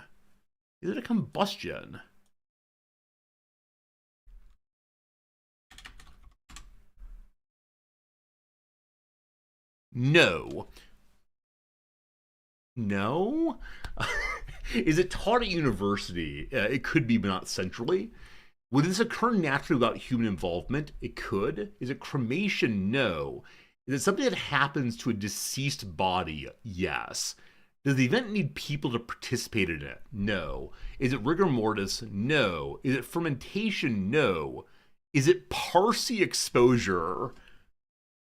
What? Does that mean I think it means? Oh, okay, it is what I thought it was. No, it is not the charity to the birds. I didn't realize it was called that, though. Is it decaying? It could involve decay, yes. Is that royalty? No. Mummification? No. Does it relate to decomposition? Yes. It does relate to decomposition, absolutely. Is it cannibalism? It is not cannibalism, no. No. Some of you use words I only halfway understand. Something involving bodies bloating. Yes. Is it liver mortis? No. No. Body's bloating. Like one of those giant zombies in Left 4 Dead and such. Body's bloating. That's a good part of it. Maharo, thank you. You're great. Oh, y'all are so close. The Black Death is not the Black Death. Is it exploding corpses? We'll call it good enough. My friends, I give you the exploding whale. The exploding whale. There you go. There's a video of it, of course. We're not watching that right now. Good job, Klaus. What a fun one. What a fun one, Radicus. Good job. Several cases of exploding whale carcasses due to a buildup of gas in the decomposition process. Actual explosives have been used to assist in disposing of whale carcasses. So, team, does this happen with lots of animals? And whales exploding are only notable because they're so darn big? Or is there something about the composition of the whale's body that makes it more likely to produce gases and hold them in? I'm currently thinking about, how do I say this politely, the path via which defecation happens for whales. Because that's ordinarily the way in which gases are removed from the internal system. Why does this happen with whales? Why whales? Or again, does this happen with lots of animals? I don't know. Exploding animal is the general topic, yeah. Uncommon. Whales are best known. They're exploding defensive animals, like Gale. Okay, so it is something involving methane-producing bacteria building up. Huh. I said it's not entertainment, you'd argue it is. For the sake of the game, it can't be entertainment that would throw everyone off. The whale is watertight. Okay, cover your children's ears. I'm going to be vulgar for a moment. But in a way to talk about bodies. So, as I understand it, human bodies, upon death, void themselves. The removal of internal feces and various gases. Is it the case that as rigor mortis sets in, the rectum no longer frees gases? This is the question I'm curious about with whales. Like, number one, do whales fart, I guess? And number two, does rigor mortis lock the rectum? I'm asking in a totally sincere way. This is not like haha memes or a bit. It's the attempt to better understand our world.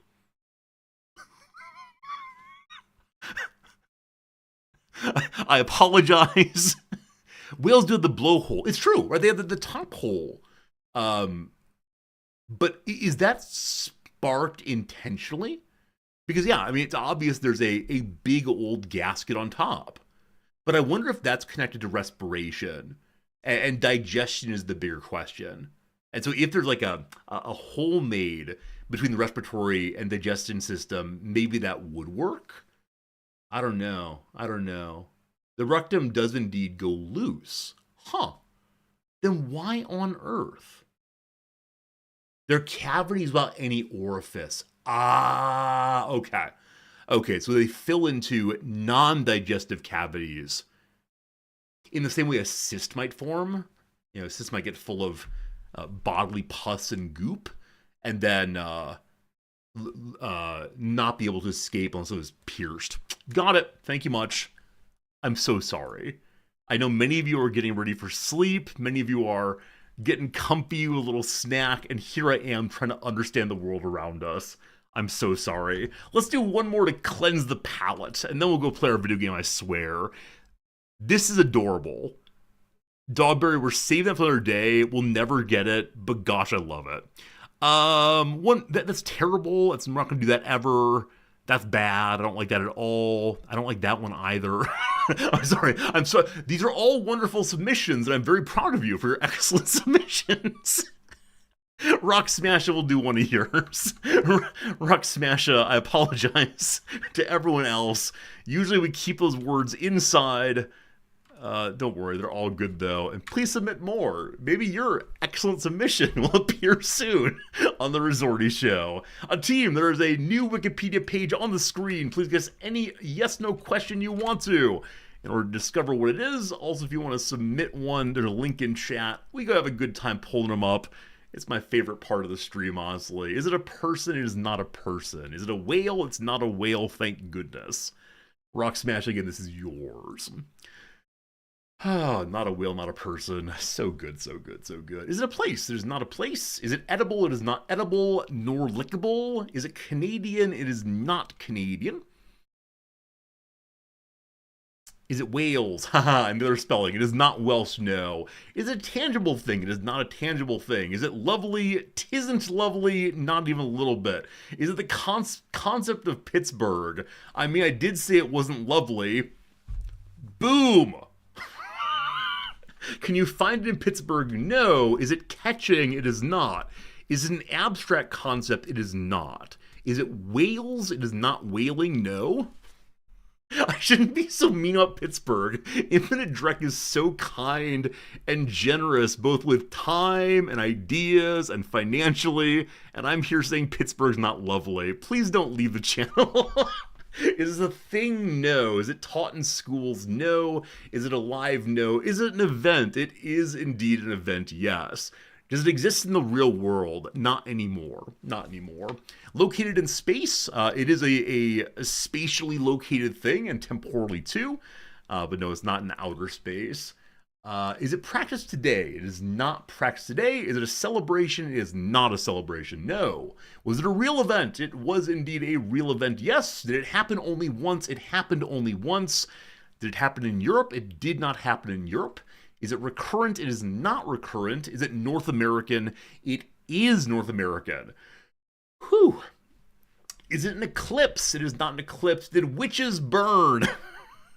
It was not that kind of event, no. Was it an event that shaped history? In some sense, yes, but I wouldn't go too big on it. Did anybody die? Yes. Is it cultural or climactic? It is one of those, yes. The Boston Tea Party, no. Besmirching the place of birth is a tier 3 sub perk. Alright, who else is a tier 3 subscriber and where are you from so I can insult you? Oh, you saw someone when I alt tabbed? Yeah, unnamed comment. I always forget when I alt tab, it pops up all the screens, but you may have seen this. Does it involve Native Americans? No. Did it happen in the 20th century? No. Sorry, the 20th century, yes. Were Buffalo hurting it? No. Was it planned? It was not planned? No. January 6th coup? No. Did the White House burn down? No. Is it the molasses flood? Unfortunately not. Is it part of a series? It is not a part of a series. Did it happen only in the 20th century? Yes. Is it related to economics? No. Whew. A lot of questions. Does it involve economics? Again, no. Was it caused from the weather? I think so. Yes, the weather was involved. You didn't ask about the molasses flood. I apologize. It does not involve molasses to the best of my knowledge.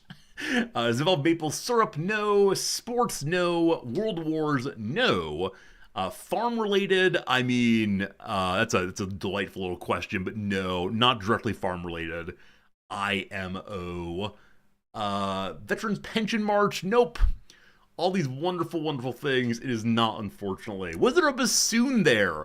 I don't think so. I can't say with certainty, but I don't believe a bassoon nearby. An eruption of Krakatoa? No. The Dust Bowl? No. Katrina? No. Could it be described as a panic? No. Is it a cultural event? Yes. A cultural event? Absolutely a cultural event. Great Migration? No. A wildfire? No. Good inclusion, though, of weather. Definitely wildfires are weather-based. Is it Woodstock? It is not Woodstock. Nope. Not the Woodstock. Cultural event, though, I do like Woodstock there. Was it North American? It was North American. Did it involve alcohol? I don't believe so. I don't believe so.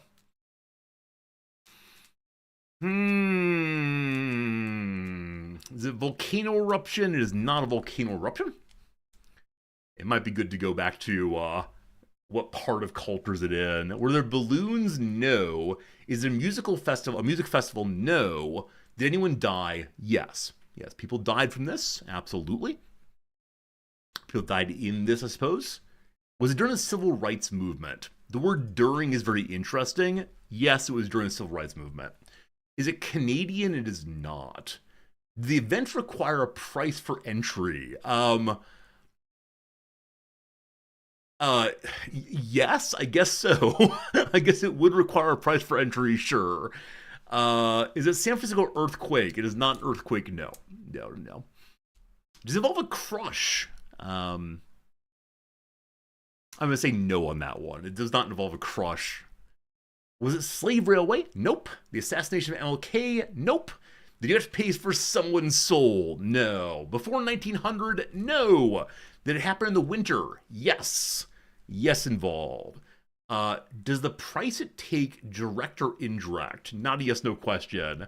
Was a white man involved? Yes. The Freedom Riders? No.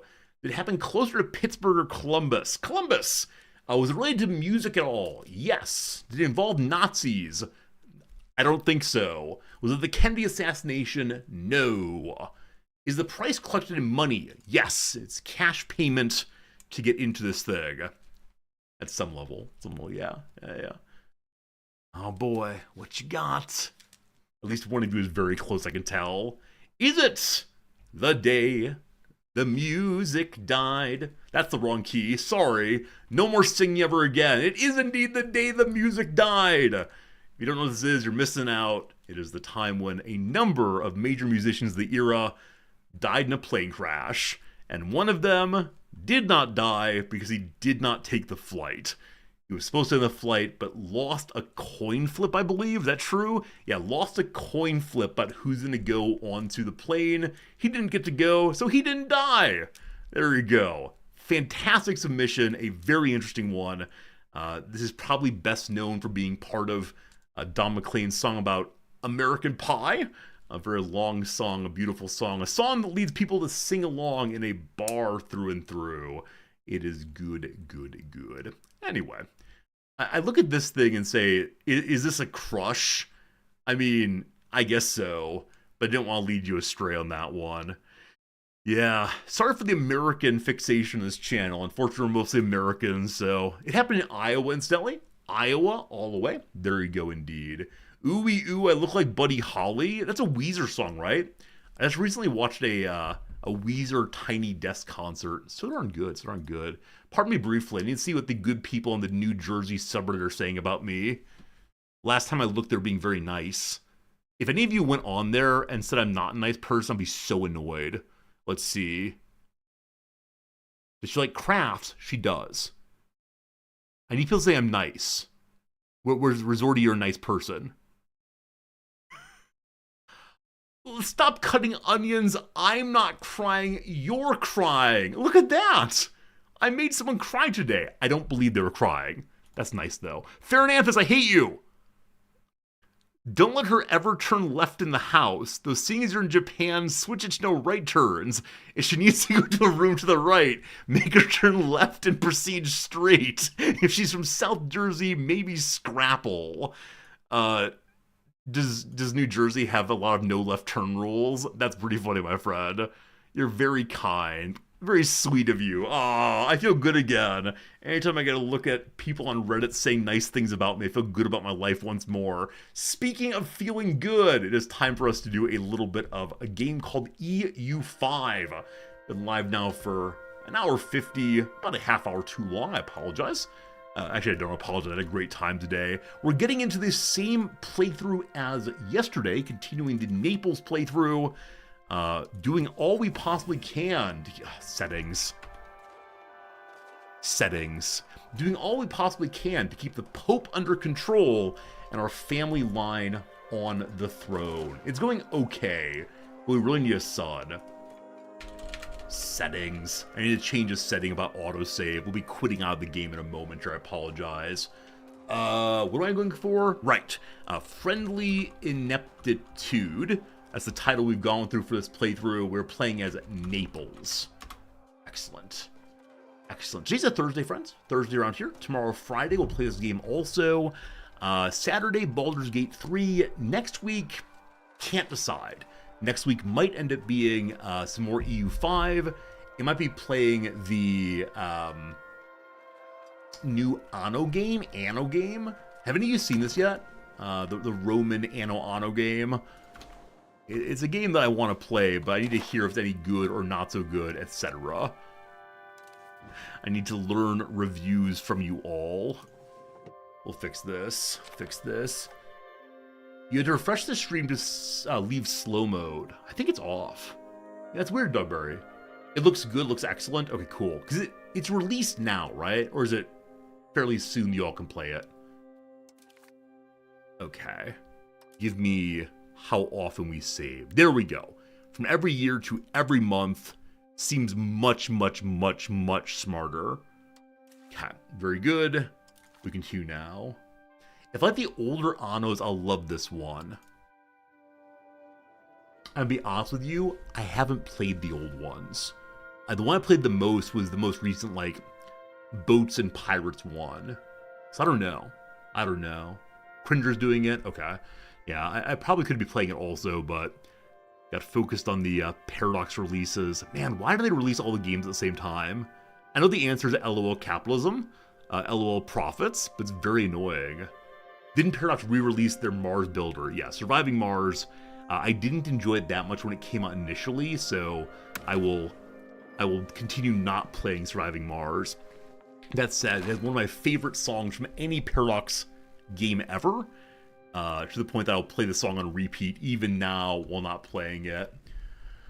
The new Warhammer expansion December 4th. Cool. What is the Warhammer expansion? Do we know yet? Do we know if it's a ugly race or pretty race? I want to play a pretty race. I think last time we played as rat people and lost almost immediately. Let's change the game setting. The game setting has been changed for sure. A new high elf. High elves are pretty. Very good. And this is why I played Alliance in World of Warcraft, because I want to play the pretty races. Ugly races evil, pretty races good. There, I said it. I don't remember what I was supposed to do at this point. I see that my ruler is unmarried. That's one thing I needed to do. I recalled that I needed to do that. She's just hit age 16. She needs to marry someone. The King of Albania.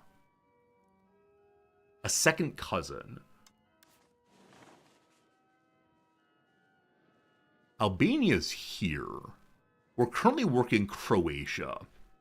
Albania is insignificantly powered, but a royal marriage is probably a good idea. They're currently listed alphabetically. If I go instead to their great power score, the Duchy of Upper Bavaria is stronger than we are by a fair amount. Ludwig the Roman von Wittelsbach. Hello, child. Your father is the current Holy Roman Emperor.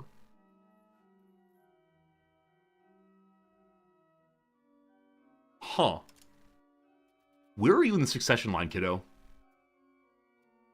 That's a 3-year-old named Carl. Did you name multiple children Carl, you weirdo?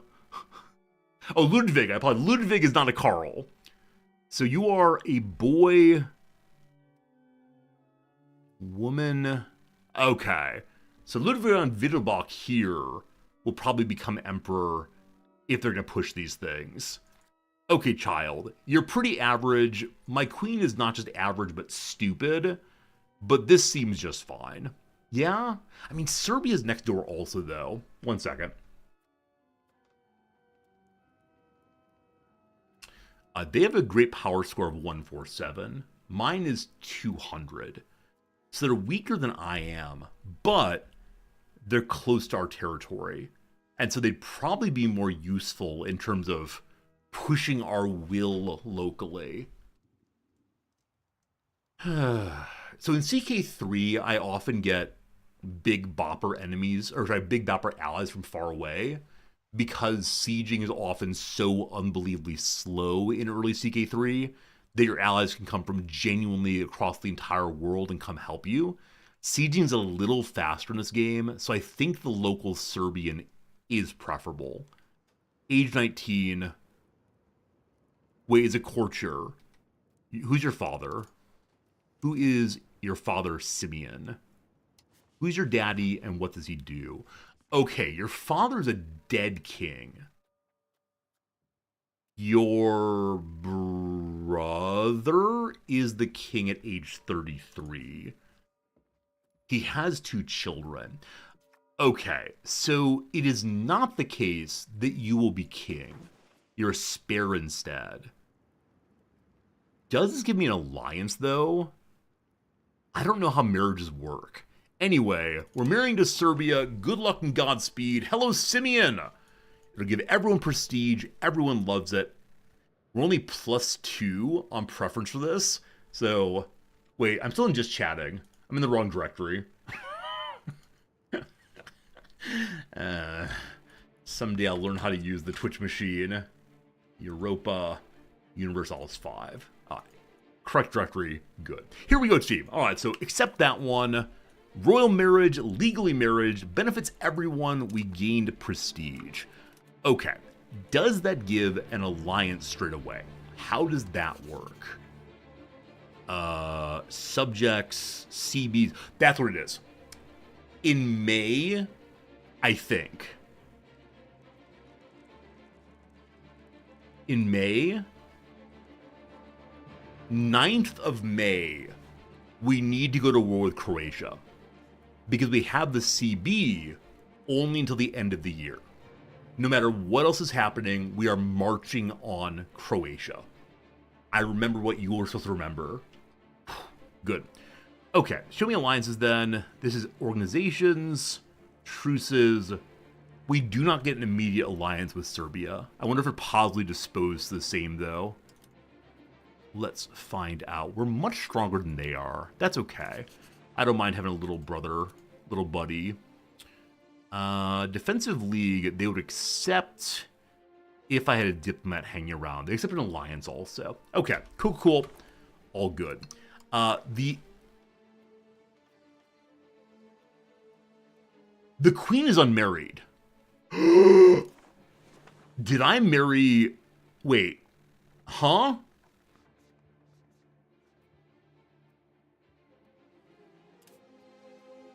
Did I marry our heir off?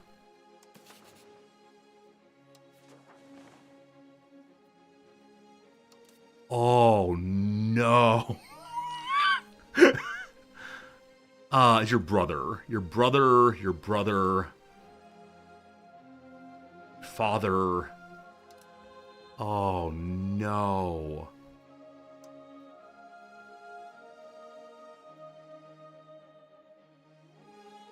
You were meant for the queen.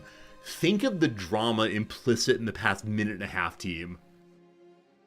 Simeon came to court, ready to marry the royal power. Unfortunately, she is literally an idiot. Okay, her idiocy fell off, but she's literally an idiot who's well connected. Unfortunately, she stood and chatted with other people, and her suitor caught into the eye of her younger cousin. Smooching occurred, and the queen is still alone. Whew! I could reload. It's okay, though. We'll have a unmarried queen for a time. Fine. The nobles are angry with me, I think. Is that true? No, the clergy are angry. I could give the clergy some power that would help them. What would help us here? What is the apostolic tax? Oh, that's when you remove it. Of course it is. So apostolic tax does what? The church likes me. We like the church. Maybe. Other things that the church would like. Pop promotion speed goes down. That seems horrible. Papal emissary. We can do things in the Curia more easily. I do want to affect the church. More diplomats, more good. We lose conciliatory. Is conciliatory versus warlike? I think so. Good diplomacy is difficult to maintain. It only takes a few simple misunderstandings for the relationship between two countries to sour completely. By sending particularly pious diplomats to our brethren in the faith, we rely on the strength of the commonality to build fruitful, lasting political relationships. I believe right now I'm spending literally as much money as possible on diplomacy. I want to pull that back, and part of doing so will be getting the religious diplomats to help us out there. I've been in a cycle for a while of build military, build roads, build building for the poor, build building for the middle class. I believe also we are building a hospital. Is that true? That's scriptorium. Did I build a hospital in the capital? I did. The hospital needs books. We're currently making books to make the hospital happy. It's been a time of many diseases here and there. If I can have a hospital to keep people alive, that'd be very swell indeed. With the money we have, I'm unable to raise a standing army right now. Our manpower is only +5. We're spending 3 every month already, so I don't exactly know how to boost my manpower currently. More technology will do it surely, but for the moment we'll not do that. Let's go and get some additional buildings going. And then roads come after that, of course. All right, what do we need to help us most? We have no marketplaces. I do very much want to get additional trade pull into our market, but I don't think that's an immediately important thing to do. All right, tailors' guilds are still pumping out crazy, crazy money. And I genuinely do not know why that is. Are other nations not involved in making tailoring? Possibly. My population sure does want more food locally. And so our next building will be for the poor folks, and it will be an attempt to make more grain. Is there grain locally right now? We check our raw materials. There's wheat. Are wheat and grain the same thing? It's called wheat there. Sturdy grains are not wheat. Team, what's the distinction between sturdy grains and wheat? Are they things that are just not wheat but look similar? Okay, looks like I don't have any sturdy grains in my own territory. Oh, looking at Greece, though, another thing we intend to do today is to unify Achaia here as part of our nation proper. And I think I can do it right now. Alessandria are no longer Guelphs. Whew! In the north, the HRE is grabbing territory. Awful. Regardless, we intend to ask Achaia to join us directly via the power of annexation. They're happy enough to do so. We just need to get enough diplomats hanging out. All right. A month or so until we go to war with Croatia. I could move my troops and my boats over to our subject first. So this is my standing army. They're nobody special. Let's see if we're able to get our boats to drag them over. Look like no. Auto transport on the Navy has been incredibly poor. Not to be rude, but incredibly, incredibly poor in quality. So we can march our people onto the boats, I believe, once they're in place. The Cardinals have launched a Curia vote. Institution modifiers go up. We love that. And then the fate of Prato. Decades ago, the citizens of Prato entrusted the rule over the Republic to King Robert the Wise. Today, their woes are nothing but a distraction to us, and our sovereignty over the Republic gives us naught but troubles. Maybe we should sell it to Florence. Alright, so Prato is... Are you a subject of ours? Prato is right here. It's the north. Wait, what? I've had this the whole time? What?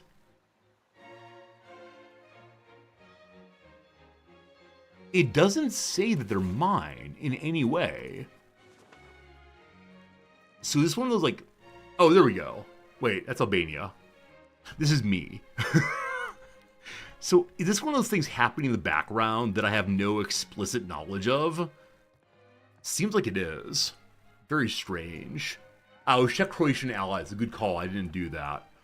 At the beginning of the 14th century, the city of Prato placed itself under the rule of Robert of Anjou in order to protect itself from the advancement of the Florentines. However, mere decades later, in 1351, the city would be sold to the Republic of Florence by Robert's successor, Giovanna, same person. Let's do that. We get 261 money, and Florence eats Prato. Or we keep it for ourselves. But again, I don't actually own it. No one told me that this was mine to deal with. Where are they? Okay, they're here. They would join a defensive league. They would not join as a vassal. If I could make them happier, they definitely would. Do I vassalize them? Money is historically accurate option. I mean, it is. Fine. Go away. Have fun with Florence. Florence embiggens itself. I'm coming for you, Florence, one of these days. The money will come rolling in a second. We'll then use that to... We finally received the response from Florence. Our solemn offer met with much fanfare and rejoice in the Florentine court. Maybe they can refuse it. Anyway, there's the cash. More than enough to make an RGO, more than enough to make some roads. Let's strengthen our economy on the back of those now abandoned peasants. I don't know who they were. I wonder if there's something special that one can build there if one keeps them. Okay. Gold, very expensive. Yeah, cloth, very expensive. The most needed of the goods is saffron. Actually, no, saffron is equivalent in all things right now. But I'll make money for making more of them. So IKEA, I'll give you 2 saffron builders. I will then spend some money on whatever the best bourgeois building is. I refuse to continue making tailoring guilds. They really do seem to be the most profitable, but at the same time, I'm getting tired of just making more and more clothes. I refuse to be that kind of place. Alright, Scriptorium, bring me another one. We're currently building there, so they're going to run out of clerics pretty soon. You need jobs. Alright, so these are building jobs for clerics, not for the bourgeoisie. We need to be more careful on that. But, time for roads. May I connect Manfredonia? The Knights of Manfredonia. Team, what on earth is Sidonia? Isn't there like an album or a song called Knights of Sidonia? Sidonia? Is that a place actually, or is it fairy tale fun? I don't even know who it's written by, frankly. Okay. We can build a road this way and connect to here. And I believe that will take us to Naples via a road already built here.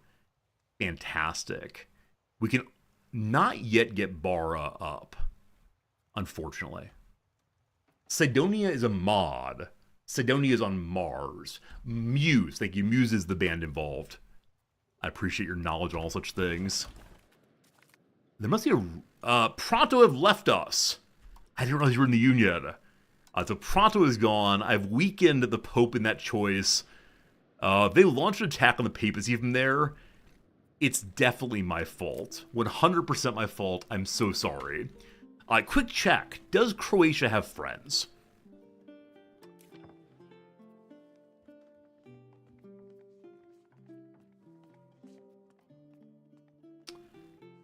Croatia has a friend in Padua.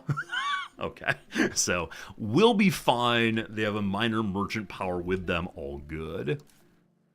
You all are still heading over. Knights Sidonia is spelled with an S? Oh, I thought it was a C. Huh, thank you for telling me that, Fernandez. Are we boarding, actually? There we go. Finally bordered. Bordered, indeed. So this is just getting my first troops present. And I believe... Well,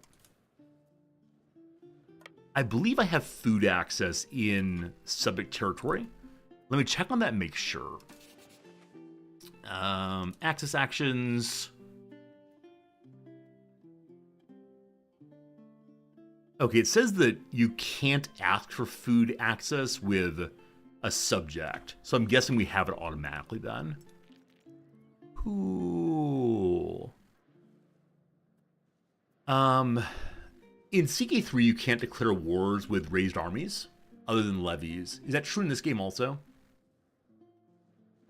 Happy to learn the truth of this thing. Okay. My queen still has no one to marry, in part because she has no active diplomat. As the month turns over, she will, and that's super great. We built a lot of things recently. We can't build more military right now, so it is time for more roads once we're at 1,000. You can't even raise levies at peace? Okay, okay. So levies can only come into being at war. Yeah, good eye. Thank you for knowing that, Owen. I had no idea. No win. Great name. I always love it. The clergy are working on being happier. Surely having jobs in Scriptoria will help them. Gotta believe, gotta believe. Alright, desire for whatever glass guilds need. Glass guilds, what do you need to build glass? You need wood and sand and tools and so on. The expensive part is... sand, maybe? Huh, how do I determine what's too expensive?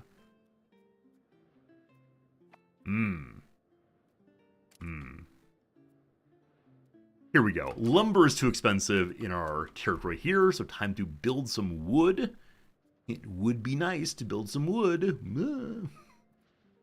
Let's see if we can find wood. I think there's some to the middle section. There's some here. That's not mine, correct? In Narnia. It's the Pope's. I'm allowed to build in Papal Turret if I want to. There's lumber. Yep. Middle section indeed.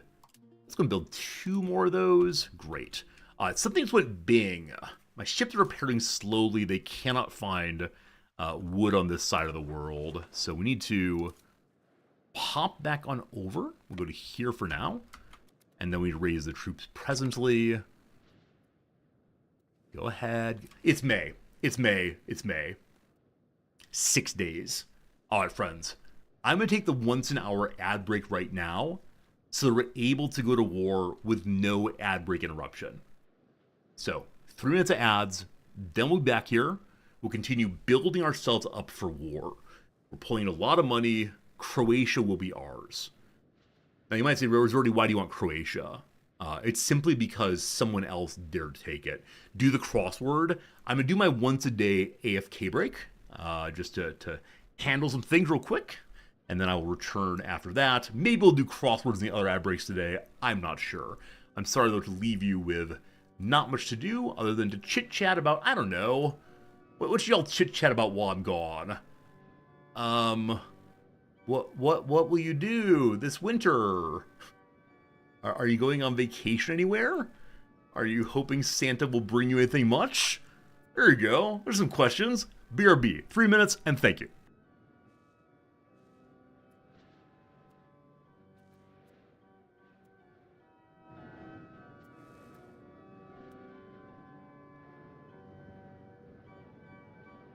Thank you for being a friend.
Hello, everyone. Thank you for waiting. I appreciate it very, very much indeed.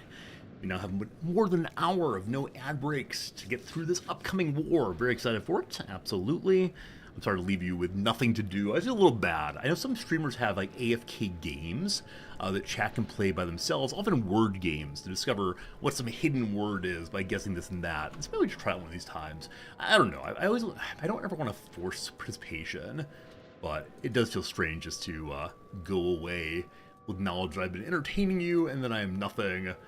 My students always tell me the worst feeling in the contemporary world is having to be alone with oneself. It makes them think thoughts. Insert your own commentary on the youth today. Alright, the 9th is the day on which we may launch our war. I did not offload my soldiers. Come on. Oh no, I am the worst military leader of all time. Time for some yoga. That's good. During the ad break, I should encourage people to go do some yoga.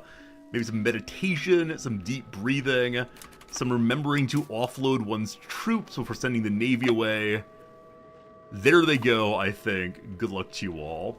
The next 5 days, what do I want to do? We have one diplomat now. Okay. So I married the current heir off to the greatest of the possible candidates because of proximity to us. The King of Hungary is offering her brother-in-law as a partner. Huh. Oh, I need a diplomat to declare war also. Thank you. Thank you. We'll save our diplomat then for that purpose. Informational backseating like that is fantastic. Oh, earlier we considered attacking Sicily also. That will come after the Croatian War. Today is a day of much battle, I believe. Saving our cash. We do have a general in the army. We do. They're currently attritioning because they're getting off the boats. Boats, can I tell you to distribute food? Where is that? Or they only... There it is, okay. They are distributing food. So I don't know what the issue is there. There's a TikTok trend of the youths filming themselves doing nothing for 15 minutes to prove they can disconnect and then posting it to TikTok. The need for performativity, even in what is meant to be the most introspective and least performative of moments, is horrifying. The comedian singer Bo Burnham, who many of you know I like quite a bit, has a line in one of his middle era comedy shows in which he says, if you can live with an audience, you must do so. Or sorry, live without an audience, you must do so. If you're able to find a way to validate who you are and the value of what you do without anyone looking at you and saying, good job, here's a subscription, then you should do that.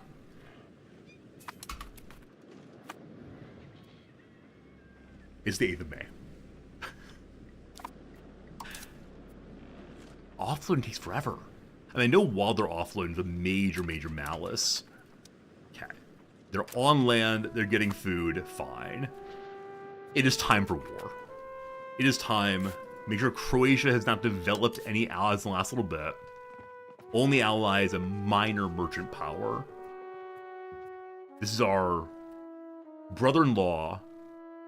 Wait a minute. This is the same man we almost married.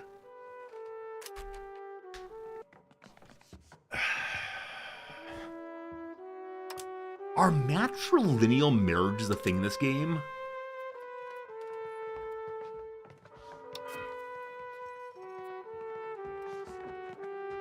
Wait, he's married already.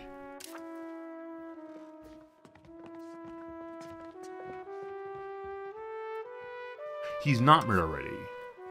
He has a spouse, though.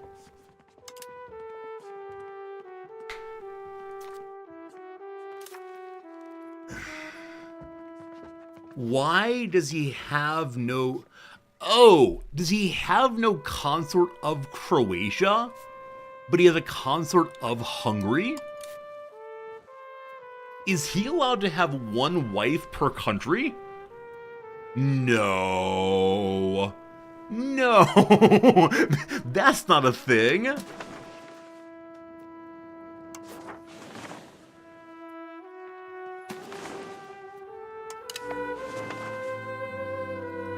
Okay. Okay. He's not selectable. He lists here, but he's not selectable. We're good. That was very strange. That should not be happening this way. We're good. And there's no explicit flag in this that says, anyway, video game believes we might well win the war. Gotta believe. Pushing button. Okay, there we go. Bosnia is coming also. Apparently Brotherman's Kingdom of Hungary, Bosnia, and Croatia, and maybe Serbia too. I don't want to kill him. I want to be him. Okay. We have an army in place. I assume that they have a larger army also somewhere. Now, we have a stronger navy than they do. I don't believe they have a navy. So is it possible to use my navy to harm them in some way?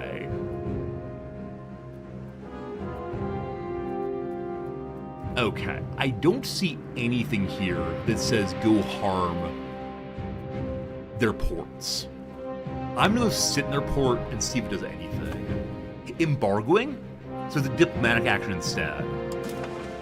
The music's too loud. Oh, thank you. I turned up the music while I was AFK. I do this occasionally and forget to turn it back down. Thank you. I appreciate that very much for calling out the correct issue there. One of the things I always forget to do. All better. So embargo's here. You can't embargo while you're at war. So war is a level above embargoing, it seems. Okay. I can't raise any levies over here. This is my subject. I will raise first on this side. My main stack, do I just raise everyone? There must be an argument against raising literally everyone. But now that I think about it, let's raise literally everyone. Okay. You can block it by clicking the navy and then a target. Ahaha. Select the objective. Blockade their ports. Now, of course it is the case. What's the upset thing here? Select it all. There we go. I'm going to need to use the navy to move my armies over also. But for right now, hopefully we can harm them a little bit. Okay. We'll move forward to our vassal's capital for the moment. And the war target is the capital of Croatia.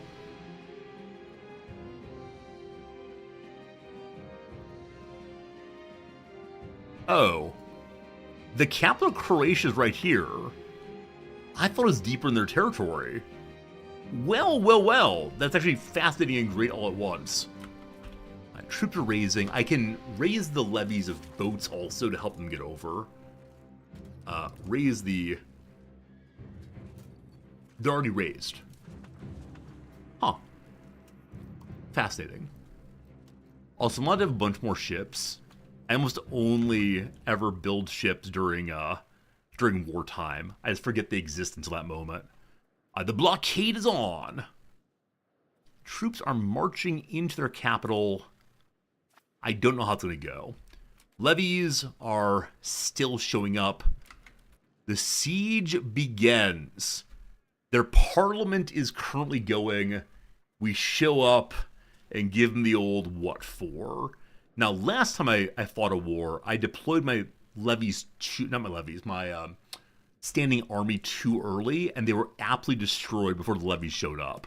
Surely that won't happen a second time. Surely I wouldn't be so dumb as to make the exact same error twice in a row. Surely. Oh gosh, what's that?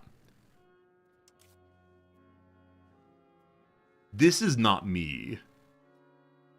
This is Sicily versus the small power near the Pope.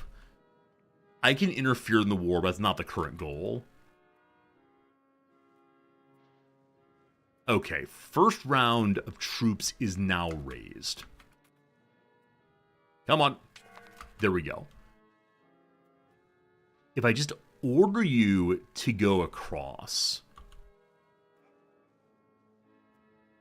are you going to try to march the long way round? They are.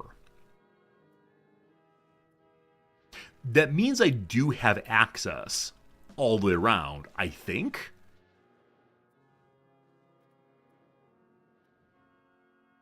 Does anyone get there?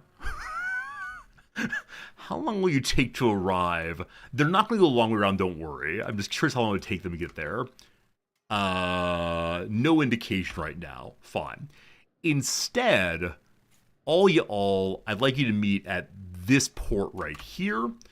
I'll then have my adorable little navy scoot on down to pick you up as we can. Okay, so you can see the line of their path even if there's a blocker on the way. Got it. Got it. I thought it would be the case instead that they would not even show they could go. Instead, they would abandon their duty and say, heck no, we won't go. Heck no, we won't go. The Parliament can be interrupted by occupying it fully. So standing outside, throwing rocks at their windows does not work for that. First stack's arriving. You can hold up to 850. So that's this stack right here, I believe.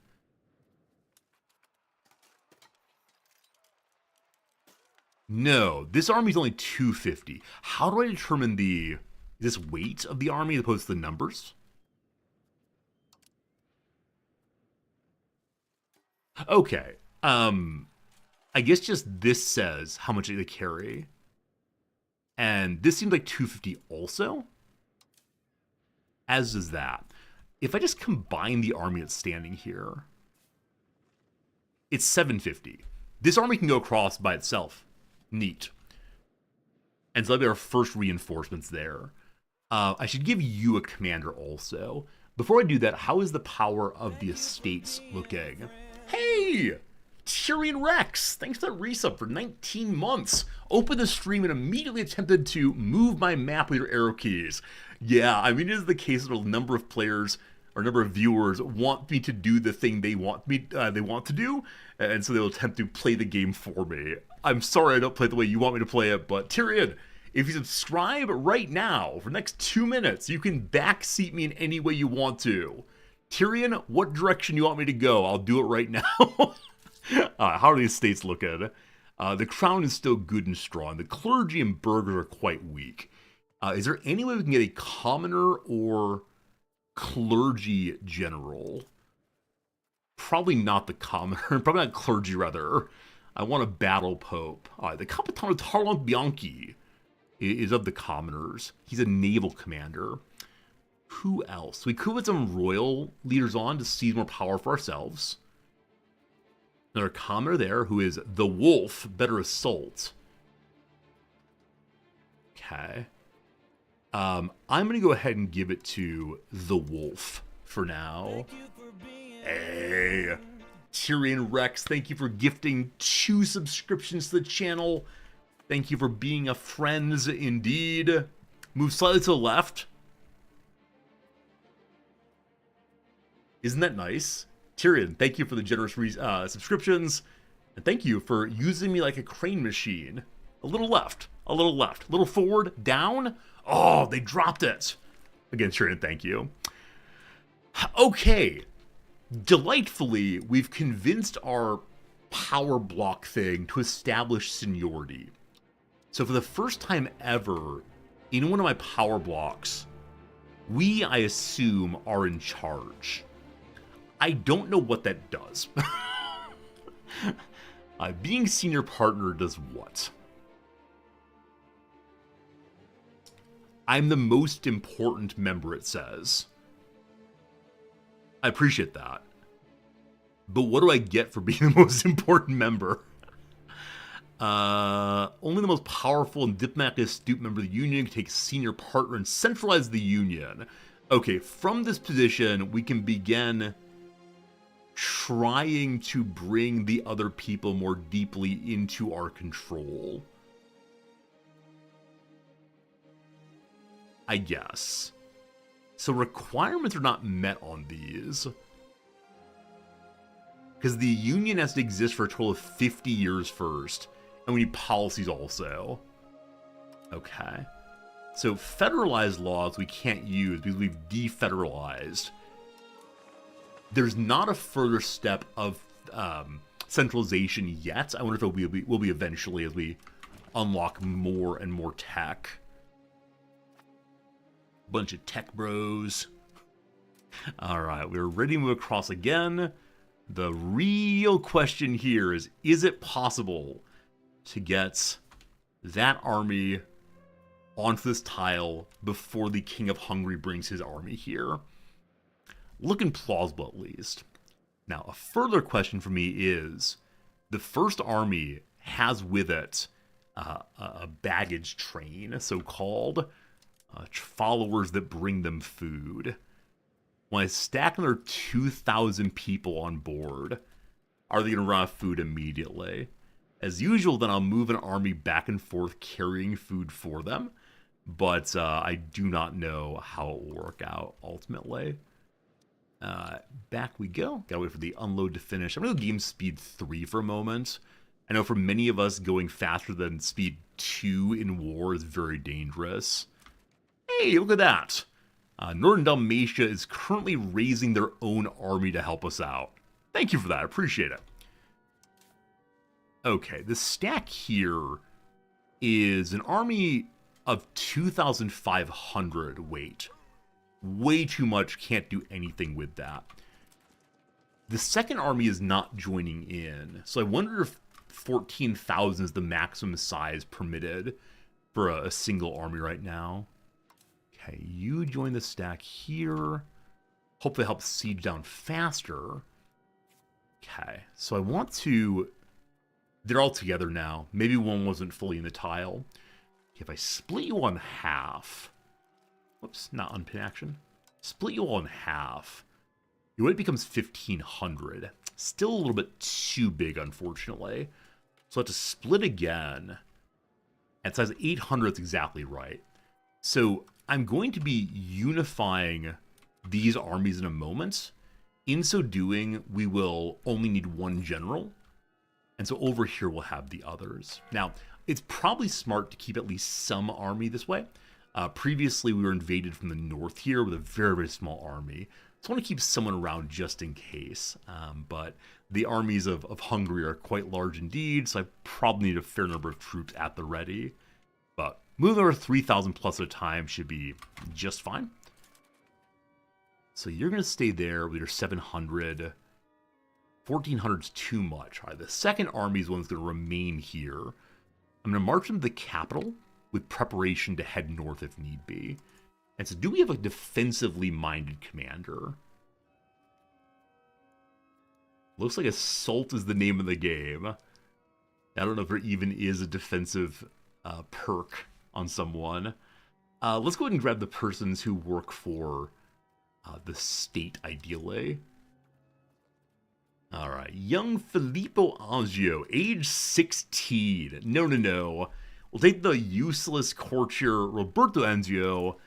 All he needs to do is sit with the army in the capital. I'm sure that'll be just fine. Okay, what's that? The first army of Croatia has appeared. There's also an army of Northern Dalmatia that should defend their territory, but I'm not certain they'll do so. If I leave behind a sieging army, it's 400 troops being left behind. That seems like perhaps a few too few. Let's go ahead and leave our army here, because we have 3,000 just arriving. We're going to offload them. Whoops. Army, please, not Navy. We're going to offload them and march, not the captain, the army, please. There we go. Hello? Hello? Hello? Why can't I offload you? Oh, I think I put the boat to port. Maybe? Is that true? I think they can only offload when not in the port. There we go. We got it. Alright, so this big old army is going to march over to protect Croatia as the siege continues. We had a successful event a moment ago. We're now engaged in inefficient mining. I don't know what happened, or minting rather. I don't know what happened to cause that. I'm going to bring it down a little bit. Not that it matters. I was told that as long as you're not hyperinflating, however much you mint even poorly is just fine. So we can leave it as it is.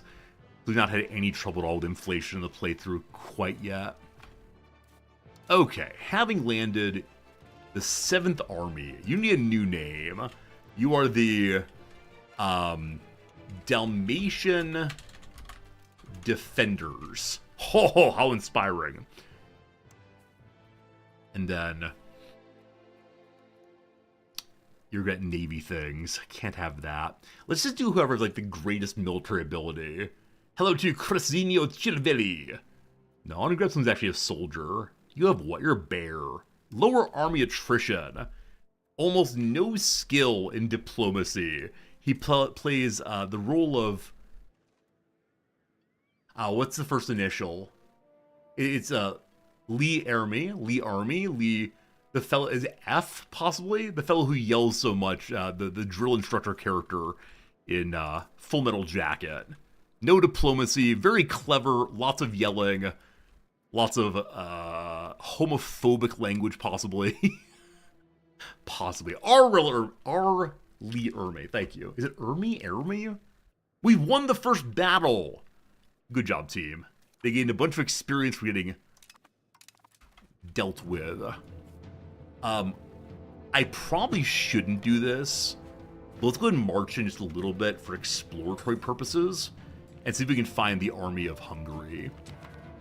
A son is born. Your Majesty, a son has been born to Queen Giovanna Azio. The baby is named the Crown Prince Ladislao Azio. That's a Hungarian name. Ladislao. Wait. Are you married?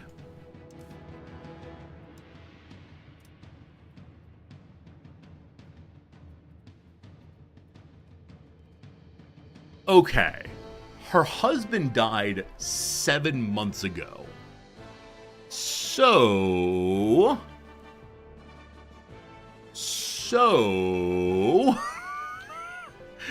we can tell a story about what's happened here. Hey, Sliver, what's up? Any weird antics tonight? We had a really long intro today. What on earth did we talk about in our long intro today? A lot of things. It was good fun, though. But the Naples playthrough is just getting going. You think they're born out of I mean, they are born out of wedlock, but again, 7 months is a reasonable period. I think we have to name the son after the departed father. That's very, very sad. Very sad indeed. So your name is Andras.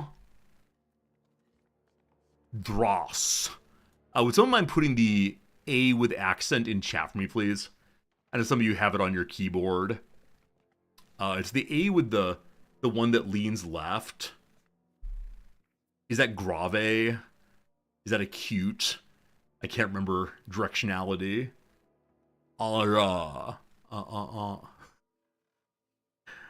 If no one wants to put in for me, I will just use an apostrophe instead, like some American over here. Thank you, Will the Conqueror. Did you have to go pull it up on Wikipedia, or is it in fact on your keyboard? I know some people's languages use it regularly enough. Okay, Control C. Will, you're today's channel hero. I thank you very much. Andras, named after his father. I swear that's the father. Is it possible to have characters engaging in illicit liaisons in this game?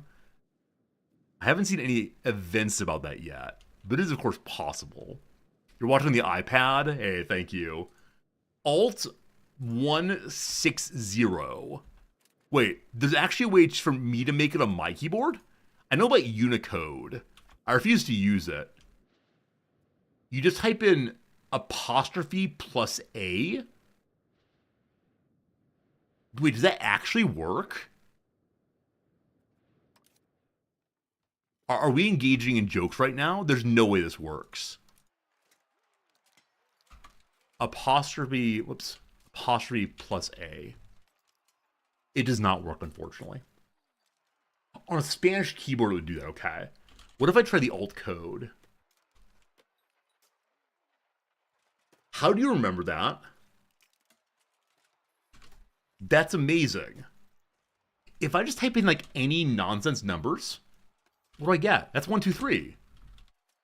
What other ones do you folks know? Are there any you have ready to mind on all the alt codes? I don't know any of them. DDD is a Greek letter. Huh. That's not D, it's 9. Sorry. 7s? A circle. 164. The Enye. Wait. Do you folks not actually have the special characters on your keyboards? Do you instead use alt codes if you want to have the Enye, for example? Or does the Spanish keyboard have Enye more easily accessible? Because I can turn my keyboard, not this one, but my laptop into a Japanese keyboard, and then I have access to all the various characters fairly easily. Some keyboards do have it available. Okay. TM is alt 0153. I had no idea. 0153. Huh. The First Army. Trademarked. This is fantastic. Thank you. Thank you for knowing this thing. Try alt 1. It gives a little box. Little box for alt 1. Oh, I should try alt F4 and see what that does. Very cool. Thank you for teaching me some of those. I'll remember alt 0153. Does apostrophe plus A not work in Notepad? Let's find out. Let's actually find out right now. I have a Notepad open already. Okay. Down to the bottom here.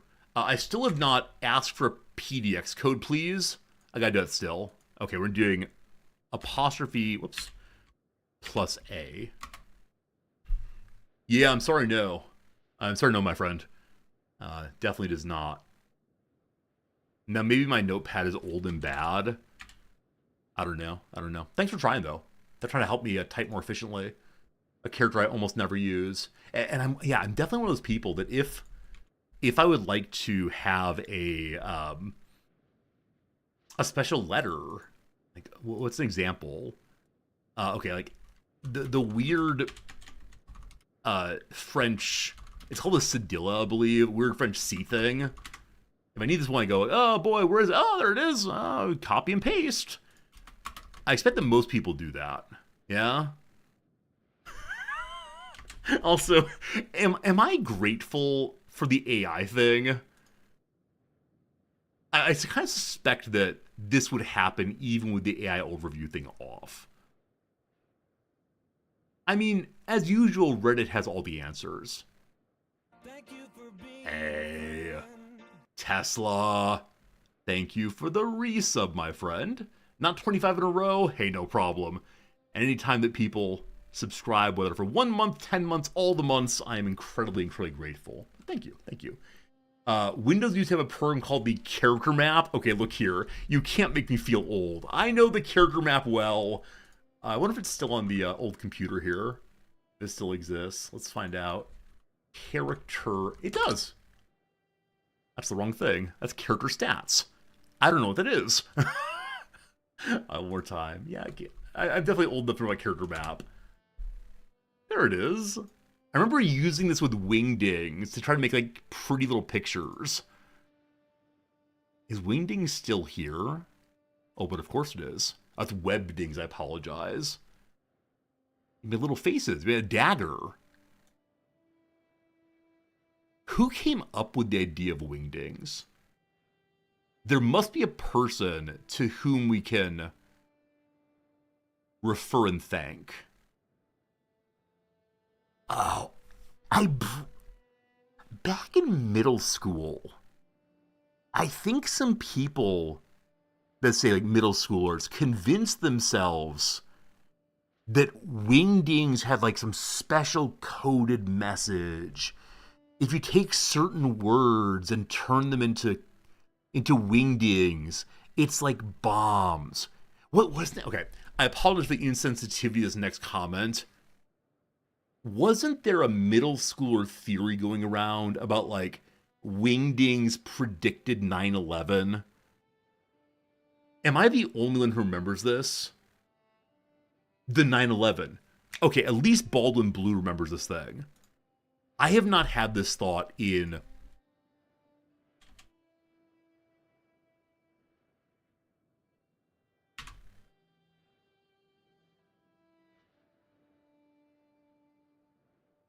following 9/11. There's an interesting wingdings phenomena where if you type 911 into the Microsoft font and move to wingding, it produced an image of an aircraft flying into two buildings.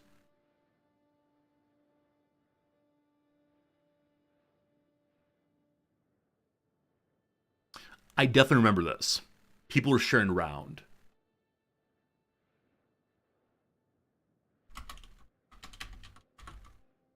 You know what? This is a case where our friend Gemini can help us. I apologize, but please present 911 in wingdings. I can't do so. The conspiracy. How do I easily get access to other fonts? Isn't there like a word processor online? Word.cloud. Can I use this here for free? Blank document. Here we go. Here we go. No, don't sign me in. That's lame. Ah, never mind. You can look into it. Apparently, this was a real thing, though. A thing that people claimed, at least. I vaguely remember it being a part of my childhood. Huh. Anyway, we're currently sieging. An army is coming this way. Also, one successful siege in the north. Got to keep that going. But you are Croatian also. Let's go.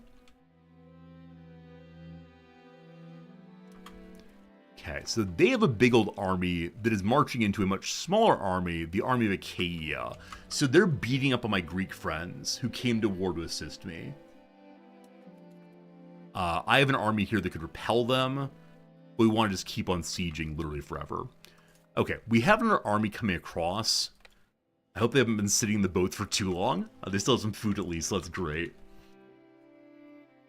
Maybe we should have a day of wingdings only. Some streams have emote only mode. We could have a wingding only mode. Seems good to me.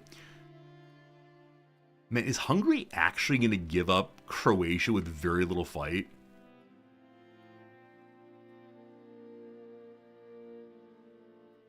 I mean, the one issue, of course, is that Hungary does not have boats. So they're kind of stuck to engaging where we already are. I don't know. Another successful occupation. Okay. Trying to figure out what's Croatia and what's not. I mean, I could take part of Hungary, couldn't I? This is a moment where I worry I'm going to get pretty greedy pretty quickly. Okay.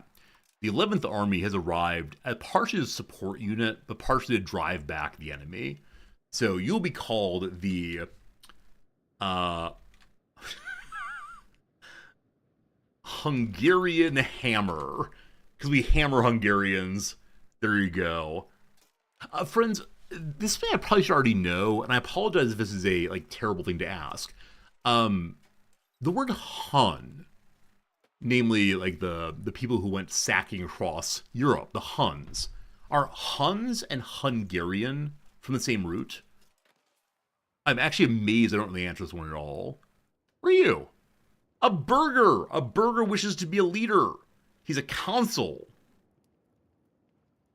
He's not on the council, though. Huh.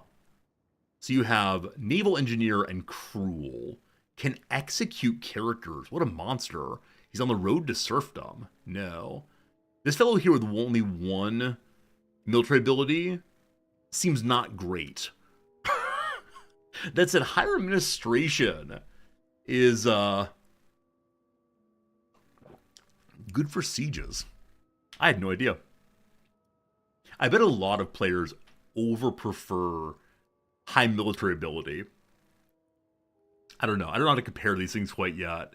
Nor do I care to learn right now, rabble rabble. Hungary is of uncertain etymology. Interesting, thank you. Thank you. I'll look more into that later. I'm surprised I've never thought to ask this before. In other games, stats boost military. Okay, good to know. Aha, there they are. There they are. We know they'd show up eventually. There they are.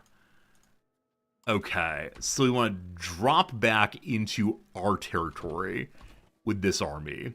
Can you run away in time? Looks like yes. Okay.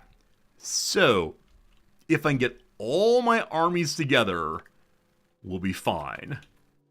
If not, we got some problems. They may be heading right down to the siege, which currently has a 0% chance of succeeding. I'd probably need to shift my armies in this direction. Speaking of which, I'm going to have the main stack here at the capital, because I do not believe that they are needed right now. So go to here, please. That'll be good.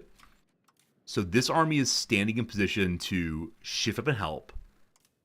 You all, I want to pop in to see what's happening. And not having good sight over mountains, sensible, but very unfortunate. God.